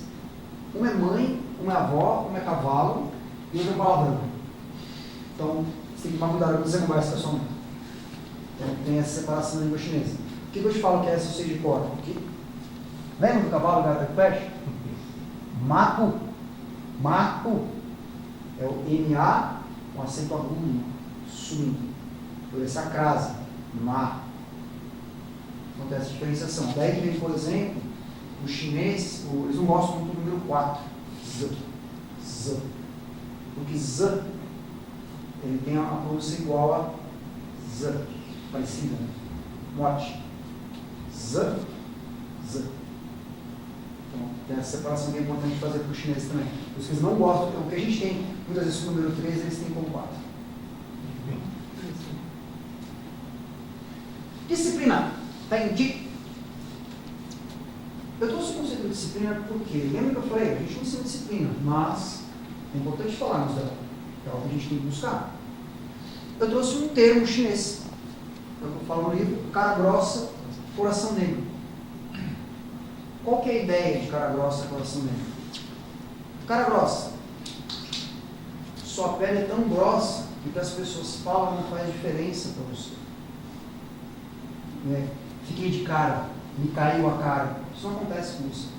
Porque você é firme naquilo que você faz. Então, você tem a cara grossa. Pode falar o que você quiser, pode me xingar o que você acha que você tem que me xingar, dizer que eu sou isso, eu sou aquilo. Eu sei o que eu estou fazendo. Isso é disciplina. Coração negro. Coração negro significa que você no seu coração age com tal certeza que sentimentos alheios não lhe dizem respeito. Você age com seus sentimentos de tal maneira que sentimentos alheios não lhe dizem respeito. Sua disciplina é tanta, vou magoar alguém. Não importa. Vou agradar alguém. Não importa. O que importa é o quê? Fazer aquilo que eu falei que eu ia fazer. Manter fiel ao meu propósito. Ter disciplina. Esse eu acho que é o conceito chinês mais que retrata melhor o que quer dizer disciplina. Aí você fala assim, poxa gente, não é meio pesado isso? Meio duro isso? Grandes pessoas da humanidade, no livro eu falo um pouco disso. Eu gosto muito de Fórmula 1. Ayrton Senna. Cara grossa, coração negro. Pô, mas ele fazia tanto lá, ele levava a bandeira do Brasil e tal. Temporada de 1989, quando ele bateu no Prost de propósito. De propósito. Foi campeão? Mas ele fez muita coisa boa também. Mas é o que ele se propôs a fazer. E ele falava, eu quero ser o melhor piloto de corrida do mundo. Para muita gente ele é. Para outras pessoas não, depois é outro, tal, não sei o quê. Tudo bem. Mas é inegável que o Ayrton Senna escreveu o nome dele na história do automobilismo. Como o melhor, ou um dos melhores. Outro caso. Mesma coisa. Michael Schumacher. Um dos melhores do mundo. Melhor que você, não sei, não importa quem é o melhor ou não. Não é essa a discussão. Não é essa a discussão. Mas, ele fez muita coisa boa, Schumacher, deu show em muitos casos, outros nem tanto. Tem casos que é certo que ele se envergonharia de olhar o que ele fez. Schumacher deu um dado que você traz até no livro, né? Que ele fez um carro. Ah, sim. Ele faz O exemplo que eu dei, ajuste, né? o exemplo que eu dei, um GP de Imola, de 2001. Ele fazia um ajuste no carro que o Rubens Barrichello na época não conseguia fazer. E o Barrichello não entendia como é que ele conseguia um tempo de volta tão melhor que o dele com o mesmo carro. E ele foi lá ver qual é que era, aí ele descobriu que o Schumacher fazia 28 acertos no carro, enquanto o carro estava em movimento. Então ele mudava a mistura de combustível, o balanço de freio, o mapeamento de marcha, a marcha que vai ficar mais longa, mais curta, troca de marcha antes, troca de marcha depois, joga o freio para frente, joga o freio para trás, fazia o diabo no carro. E conseguiu um tempo melhor. Fazer 28 alterações é muita coisa. Imagina que você está dirigindo, você vai mudar de estação do seu rádio 28 vezes em um quarteirão. Você tem uma ideia. Mas também fez coisas que não eram tão boas assim. Grandes nomes da humanidade acabam esbarrando em algum momento em cara grossa e coração dentro. Tem exceções, claro que sim. Mas grandes feitos, geralmente, você tem isso envolvido. Tudo bem, pessoal? Tem uma definição que você não trouxe no livro, mas a gente chegou a discutir, que é o lado negativo do coração negro. Sim. Você pode até, eu queria que você explorasse isso. Perfeito. Lembra que eu falei da intenção? O seu propósito, o que você quer fazer? Ayrton Senna, ser o maior piloto de todos os tempos. Só que você pode ter intenções ruins também. Eu quero ser o líder de um povo supremo. Também é cara grossa coração negro. Supremacia do meu povo é o que vale nesse mundo. Você relativiza todos os conceitos que estão aí, né? Sim. Você vai acreditar que é justo, que é leal, dentro da sua ótica. Sim. Napoleão. Hitler. Napoleão. Napoleão vai ser, eu sei que é melhor para a França. Eu sei que é melhor para a França, eu sei que é melhor para o mundo. Então vai ser do meu jeito. Então, todas as virtudes que a gente viu são usadas. Vamos perguntar para Napoleão, você foi justo? Fui, claro. Fui reto, preciso, fui honrado, fui paciente como tive que ser, menos com a USP. Enfim. Fui humilde, comecei de baixo. Ninguém me deu um cargo de general. Comecei de baixo ali, de capitão. Fui subindo rápido, claro. Mas por quê? Eu fui leal, Determinação. tive coragem, tive força de vontade. É isso que Napoleão falaria. Juntou tudo. Mas qual é a intenção? Da mesma forma, se você sabe Kung Fu, para que você vai usar o seu Kung Fu? Kung Fu eu sei, eu posso usar ele para atacar ou para defender alguém. Posso usar ele para fazer bem e fazer mal. Posso usar como uma ferramenta de aprimoramento ou deterioração do outro. Continua o mesmo plano. Qual é a intenção que você vai dar? Esse é o problema. Ou não. Você tem o livre-arbítrio para decidir. Consegui cobrir aqui também? Muito bem. Chegamos à parte. Mais perguntas que vocês tenham, não só sobre o que a gente falou aqui do Fudê, mas também sobre o Kung Fu. Geralmente as pessoas me perguntam, né? Pô, Danilo, eu vejo que sempre tem esses filmes de Kung Fu que a gente vê e tem os caras voando, né? Tive dragão lá, os caras no bambu e tal, e o pessoal corre sobre a água. O que é isso? Isso tem no Kung Fu? Você anda em cima da água? Não. Tentou? Não. O que acontece?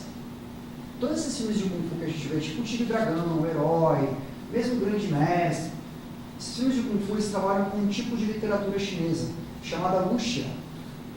Wuxia é a literatura fantástica para o chinês, que vem desde o século XVII, quando começaram a aparecer as primeiras histórias de wuxia.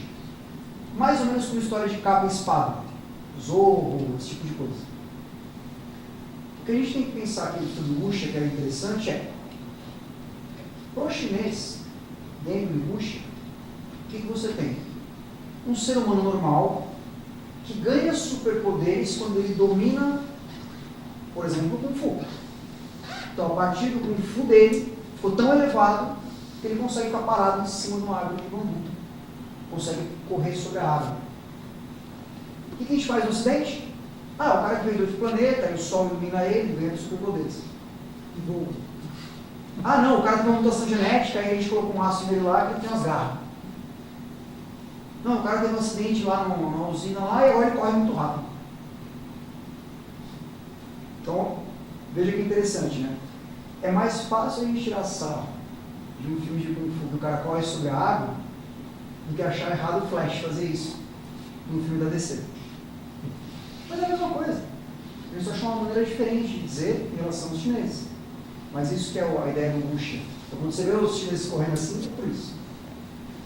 Voltando no traje, o que reporta o traje? Que a maioria dos que a gente vê, até o que pratica o Kung Fu, é tudo semelhante. Reporta, tem um significado, tem um motivo de ser desse jeito? Ou ele é folgado com o movimento? O que é isso? Boa pergunta. A blusa, o ifu, né? Ele também tem variações, né? Esse meu ifu, por exemplo, é todo trançado. Tem alguns ifus que são só como se fossem casas de botão, mais parecido com um terno, por exemplo. Eles podem variar de época. O que você tem em comum com roupas de treinamento de Kung Fu? Sempre folgados, uma calça cabe 2 pernas mesmo. A ideia é sempre ser folgado para te dar liberdade de movimento. Eu tenho que poder levantar a perna e não fazer isso. Então apenas o ifu geralmente deve ser folgado para dar liberdade de movimento. Poder fazer isso, por exemplo, sem me preocupar de dar uma ajeitada para fazer. Ok? Cabe um ponto interessante aqui. Faixa. Faixa não é uma coisa comum no Kung Fu antigamente. Ao contrário do que as pessoas pensam, a ideia de graduação é uma ideia muito mais moderna. Então o que acontece? A faixa foi introduzida por alguns estudos, falam que foi uma introdução francesa para o judô. Então começou no judô. Porque o judô, parece que o judô originalmente também não tinha graduação. Mas aí o que acontece? Lembra que eu falei que tem a tradição familiar, que copia na arte marcial e tal? A gente tem uma família aqui, beleza. Então eu sei que ele é o mais velho, ele é um pouco mais velho, ele é o mais novinho. Então eu sei onde ele está na matéria, eu sei o que ele está aprendendo, eu sei o que ele tem que aprender. Mais fácil. Um monte de gente agora treinando. Bom, eu tenho que criar um jeito de botar um método aí. Bom, faixa. Coloco as faixas, bom, esse é faixa preta, eu sei que ele sabe. Esse é faixa branca. E outros currículos. Ah, faixa branca você tem que aprender esse conteúdo, como na faculdade. Na amarela esse conteúdo, na preta esse conteúdo, e assim sucessivamente. Então a faixa foi o elemento mais novo que entrou no vestuário, das artes marciais no geral, justamente para poder sistematizar o ensino. Cabe outro ponto aqui. Para a luta, não faz sentido. Lembra que eu falei lá no comecinho? Que tem academias que trabalham com Kung Fu focado no combate. Combate não faz sentido. Você tem uma graduação. Por quê? É combate. O resultado do seu combate vai dizer se você é bom ou não. Não a faixa que você carrega vai dizer se você é graduado ou não. Mas no Kung Fu tradicional, a faixa tem essa serventia. Danilo, Consegui esclarecer? sim. Agora você me deixou na dúvida. Quando você tem os campeonatos, por exemplo, de Kung Fu no combate, a graduação do aluno não é determinante para ele, para você montar os players de Ótima pergunta e tem uma variação. Por exemplo, para campeonatos eu tenho que lidar com famílias de Kung Fu diferentes. Então o que acontece? Na minha academia eu tenho uma série de faixas até a preta. Mas uma outra academia pode simplesmente não ter faixas. Uma outra academia tem apenas 3 faixas. Que é até comum. Branca para quem está começando, vermelha para o intermediário, preta para quem já acabou. Vou avançar. Como é que eu junto essas 3 academias e crio uma competição em comum para elas? Eu vou trabalhar com tempo de treino. Então, por exemplo, uma forma de dividir de 0 a 1 ano de treino, iniciante. 1 a 3 anos, intermediário. 3 e acima, avançado. Para a luta, eu vou ter que adicionar um outro elemento, que é a idade. Eu vou colocar alguém de entre 14 e 17 anos competindo com alguém de 18 e 35 anos. Faixa juvenil, faixa adulta. E entra um outro fator no combate, que é o peso. Não faz sentido colocar uma pessoa de 19 anos, 100 quilos, competindo com uma pessoa de 21 anos, 70 quilos. A diferença na física é muito grande. Um começa com agilidade, outro com força. Não é bem assim na prática. Então a ideia é você aproximar. Então as diferenciações de peso podem variar entre 7 e 10 quilos. Alguém de 70 vai competir com alguém até 77. Então uma competição mais equilibrada. Porque você acha ponto comum entre diferentes escolas. Eu não, pelo que eu estou entendendo, eu não sei se eu posso estar deduzindo, pensando o seguinte, uma relação que isso possivelmente teria, o Kung Fu teria com o hermetismo. Né? Não seria o princípio do mentalismo? Olha, eu ainda não me arrisco tanto a falar sobre o hermetismo, porque ainda estou começando nessa área. Né? Estudando muito pouco ainda, conto com a ajuda de vocês, inclusive, nisso. Mas o que eu posso dizer é o seguinte, nenhum obstáculo no Kung Fu é físico. Todos os obstáculos do Kung Fu são mentais. Se você reparar todas as pontas que a gente falou aqui, todas as virtudes, todas elas são mentais. Não a gente foi de um bloqueio físico. Então sim, o Kung Fu na verdade é mental. Tanto que a gente pode ter um médico que tem Kung Fu, um padeiro que tem Kung Fu, um artista marcial que tem Kung Fu. Disciplinas físicas, manuseio diferente. Manusear um bisturi, diferente de manusear uma assadeira, diferente de manusear uma espada. Mas o princípio aqui vai ser o mesmo. Isso é verdade. Então vai seguir esse paralelo sim. Pelo que eu consigo entender até aqui. Você fez aí os 3 movimentos que você fez, cavalo, gato e... Ah, sim. Eu percebi, a minha percepção foi cavalo, força, firmeza. Aí quando você falou do gato, talvez isso seja aquela coisa do fazer sem pensar. Você falou de... É por aí? Pode ser. Como eu costumo explicar para o pessoal, específico para quem está começando, a ideia do cavalo é você trabalhar uma base, um centro de gravidade, está bem no meio aqui. Meu peso não está nem para o lado, meu peso não está nem para o outro. Eu estou no meio. Vou começar daqui. Fortalecer aqui, aqui e aqui. Vou fazer o gato. Uma posição de ataque? Pode ser. Se precisa atacar alguém daqui rápido, fácil. Se eu precisar fazer uma fuga daqui, também é fácil. A evasão fica mais fácil. E o arco flash, que eu não falei, é uma posição mais ofensiva, de fato. Você tem um compromisso de jogar seu peso para frente e potencializar a força do seu braço com o peso do seu corpo. Dentro de uma lógica básica, você pode fazer as posturas dessa maneira. E aí tem uma curiosidade também que eu falo para as pessoas. As pessoas veem, tem aquele negócio, né? Pô, vejo que no Kung Fu tem a mãozinha do tigre, tem a mãozinha do louva-a-Deus, tem da garça, tem da águia. O que é tudo isso? Tudo isso são codificações. Vamos pensar na China, do século XVII. A China era agrária. Você acha que o pessoal ia para a escola, tal, né? Eles trataram, aqueles pergaminhos. Não tinha, o pessoal era analfabeto. Aí chegava o mestre de Kung Fu, né? De outra vila. Vamos lá, pessoal, aprender Kung Fu. Anota aí. Não tem anota aí.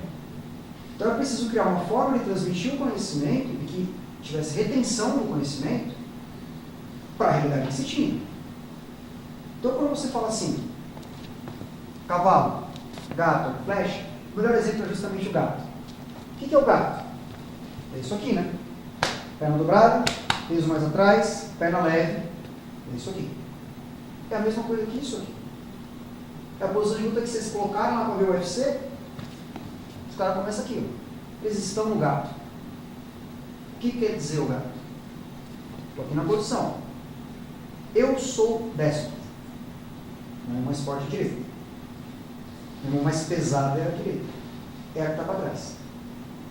E é a mesma coisa disso. Então, essa é uma codificação. Outra codificação que é comum de entender. Louva-a-Deus. Faz a luzinha do louva-a-Deus lá e fica andando assim, vou lutar assim com alguém, né? Não, criatura, não é isso. Essa codificação quer dizer o quê? Você vai prender para algo. Eu não vou simplesmente pegar o braço do cara e parar. A ideia é você fazer um movimento para algo.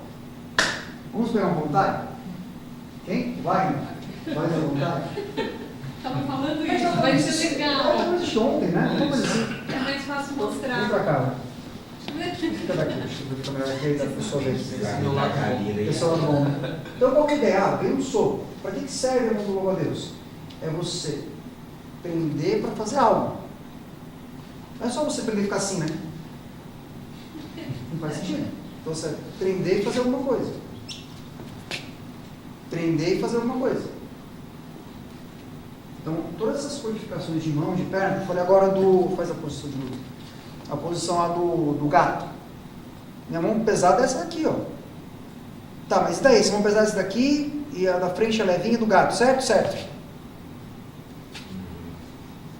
Depende do que você vai utilizar. Obrigado. Por enquanto, vai que alguém faz mais a pergunta, você volta. Ele tá? Sempre vai, ok. Isso. Não é para pegar o Rodrigo. Não. Fez sentido a pessoa que está na codificação? Não, você também não. Mas acho que o ponto que o Silvério queria chegar é se a gente pode fazer associações. Por exemplo, o cavalo é força, o gato é agilidade, o arco e flecha é... Perfeito. Não sei. Você pode traduzir da seguinte maneira. Cavalo é a base para onde você começa, a princípio. O gato é a agilidade. Daí a ideia, o nome do gato, inclusive, foi mal traduzido para o português. Ele seria vazio, a tradução correta. Por que vazio? Contra a perna da frente. Não tem nada. Então é o vazio. Por que o vazio? Do vazio você pode preencher o que você precisar. Para ataque, para defesa. A ideia de agilidade vem daí. O arco e flecha, sim. O arco e flecha é ofensivo, é ataque. É muito difícil usar o arco e flecha para uma defesa. Até tem movimentos que você trabalha uma defesa no arco e flecha. Entendeu? Peso projetado à frente, força, ataque, ofensivo, yang. Energia yang que a gente tem. O gato vai trabalhar com yin, vazio. E o cavalo, sempre, quando tudo vai começar. Tem outras posições também. Posição passo cruzado, por exemplo. É uma outra forma de você mostrar as coisas. Por quê? Vou trabalhar com as distâncias. Eu preciso acertar alguém lá. Bom, então o que eu vou fazer? Vou começar no cavalo, cheguei uma distância. Por exemplo, gato outra distância, arco e flecha outra distância, passo cruzado outra distância. Tem várias maneiras de você ocupar um território. Então, tem mais posturas além dessa, mas você sempre vai começar com essas três. Bacana, pessoal? No início da palestra você comentou sobre o Tai Chi. Mal comparando, a gente pode dizer que o Tai Chi é como se fosse o catarro do Kung Fu? Ótima pergunta. Ótima pergunta. Catarro para o Karatê, assim como o Tai Chi para Ótima o pergunta. Kung Fu? E não. O Kung Fu e o Tai Chi são duas artes marciais que trabalham com os mesmos princípios básicos, formas, coreografias. A diferença é a abordagem. Por exemplo, podem ficar todos de pé. Vou pegar vocês de surpresa aqui. Pode ficar todo mundo de pé. Um exemplo de um dos básicos que a gente tem no Tai Chi é o básico quando a gente começa com os alunos. Ó, vou ficar na sua costa assim, ó. Deixa as pernas afastadas mais ou menos na largura dos ombros. Vocês vão colocar as mãos dessa forma, assim. Mão direita em cima, mão esquerda embaixo. Na altura do peito, na altura do seu umbigo. Olha o que vocês vão fazer. Sobe e desce. Vira o pulso. Isso é o básico. Isso é o fundamento do Tai Chi. Para que isso serve? Vou fazer mais uma vez. Sobe, desce. Bom, não entendi ainda. Vai entender agora. Quando você fizer isso, puxa o ar, inspira. Solta o ar. Agora vem a sacada. Inspira, você vai gastar o tempo necessário para encher seu pulmão. Solta o ar, vai virando o pulso devagar, o tempo para você esvaziar o seu pulmão. Simples, né? Pode sentar. Obrigado. Esse é um básico. É chamado de primeiro básico do macaco. Qual é o equivalente do Kung Fu a isso? Cavalo. Então você vai ter as mesmas coisas acontecendo. Então você tem básicos, coreografias, no Kung Fu tem coreografias, que são equivalentes aos katas do Karatê. No Tai Chi tem os básicos, também tem as coreografias, o equivalente aos katas no Tai Chi. Vão trabalhar com essa mesma lógica. Fez mais sentido? Fez. Muito bem. Rodrigo. Aqui você trabalhou aqui a filosofia do Buda dentro do Kung Fu. Mas também fica muito claro o grau de plasticidade que tem de aplicabilidade do Buda. Ou seja, não necessariamente eu posso usar o Buda como filosofia de vida, não necessariamente ser um artista marcial. Eu queria que você trabalhasse isso. Por que o Buda é tão plástico, é tão fácil de... Porque a gente volta para a origem do Buda lá no confucionismo. Então, a gente precisa lembrar que o confucionismo é um movimento filosófico. E como movimento filosófico, ele vai navegar por diferentes áreas de conhecimento. A arte marcial é apenas uma dessas áreas de conhecimento onde o confucionismo pode penetrar. Mas, para quem já viu qualquer coisa a respeito de Confúcio, a ideia é que fosse usado para governar países, governar reinos. O confucionismo foi montado também para isso. O confucionismo foi montado para você cuidar da sua família. E cuidar da sua família, cuidar de um reino, cuidar de você mesmo, você vai usar as mesmas lógicas, vai usar as mesmas virtudes. Eu tenho que ter paciência para cuidar de um reino, cuidar da sua família, cuidar de você mesmo. Então, isso que é interessante do que você comentou. O Buda ele faz parte de algo maior, que é o confucionismo, que nada mais é que uma corrente filosófica. Da mesma maneira que hoje a gente sofre influência, até hoje, da filosofia grega, dos diferentes movimentos, stoicismo, por aí vai acontecer a mesma coisa com o confucionismo. Os ritos, que aparecem tão claramente no Kung Fu, aparecem outras coisas também. Outro exemplo, dentro da cultura chinesa. Cartão de visita. Como que você entrega um cartão de visita para um chinês? Com as duas mãos. E o cartão de visita é visto como um presente. Então você entrega com as duas mãos e recebe também com as duas mãos. Faz parte do rito também. Mostra a deferência em oferecer algo e em receber algo. Que tem a ver com a humildade no poder. Outra coisa que acontece, a devoção paterna, que acontece na família chinesa, tem a ver com o quê? Com o líder, com a pessoa que teve coragem de começar a família. Então, como é uma sociedade patriarcal, o pai é reverenciado de uma certa maneira, de uma maneira um pouco diferente. Mas também tem a ver com a coragem do pai de construir uma família, de ter filhos, cuidar daquela família e tudo mais. Joga a luz? Não, sim. Bom, queria aproveitar para deixar essas dicas também aqui. Para quem quiser saber mais a respeito do Kung Fu, da filosofia em torno do Kung Fu, eu trouxe 3 livros aqui que eu acho que é bem bacana para quem está começando. Não são literaturas pesadas, são literaturas leves e são livros fáceis de ler também, assim, rápidos. Primeiro, meu livro, Wudê, a ética do Kung Fu do Brasil de hoje. Coloquei esse livro também bem bacana para falar sobre a história do Kung Fu. Tem esses 3 autores. E ele tira muito dos mitos. A gente fala tempo Shaolin, filmes de Kung Fu, Bruce Lee. Esse livro cobre bastante coisa legal. E, deixando falando um pouquinho de Confúcio, a tradução desse do André Bueno está bem bacana e dá um panorama legal sobre como funciona o confucionismo em termos de filosofia até para governo de países. Então acho que é um conteúdo bacana aí para vocês. Beleza? Beleza. Obrigado, pessoal.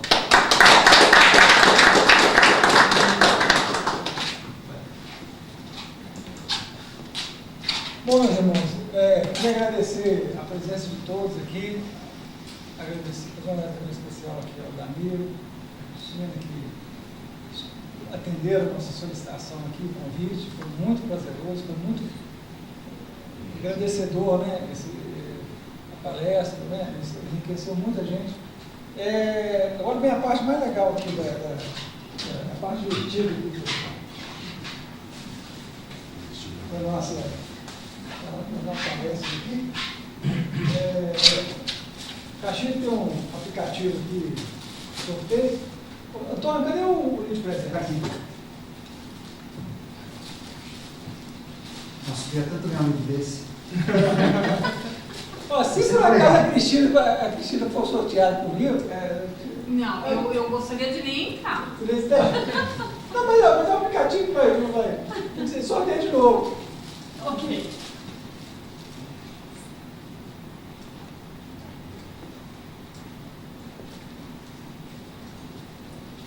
Está configurando a máquina lá? São 7 assinaturas aqui.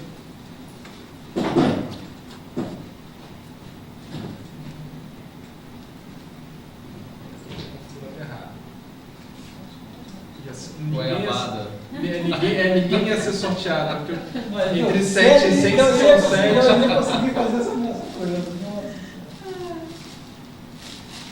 Só apertar o laranjinha. Danilo, cara, você é a pessoa mais exemplo. Não. Olha, os números sorteados foram 7. A Lavinha.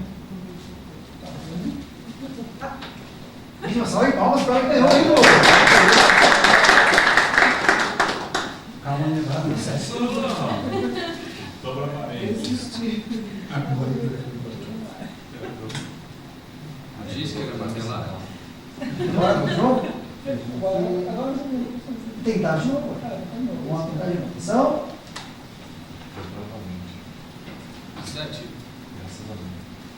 2. 2 é a Cristina. Então dá a camiseta pra ela. eu vou crescer Fica com a camiseta pra ela. Pra ela. A maminha lá Eu tá aceito. distribuída. Pra ela. Pensei que era da música F. Não, aí é muito. Ok. Tem mais um livro que é para o número 6. Pra Raquel. Ah, não, aí a maminha lá, porque estava tão equilibrado. Só consigo. Gente, muito obrigado. Bom retorno a todos vocês.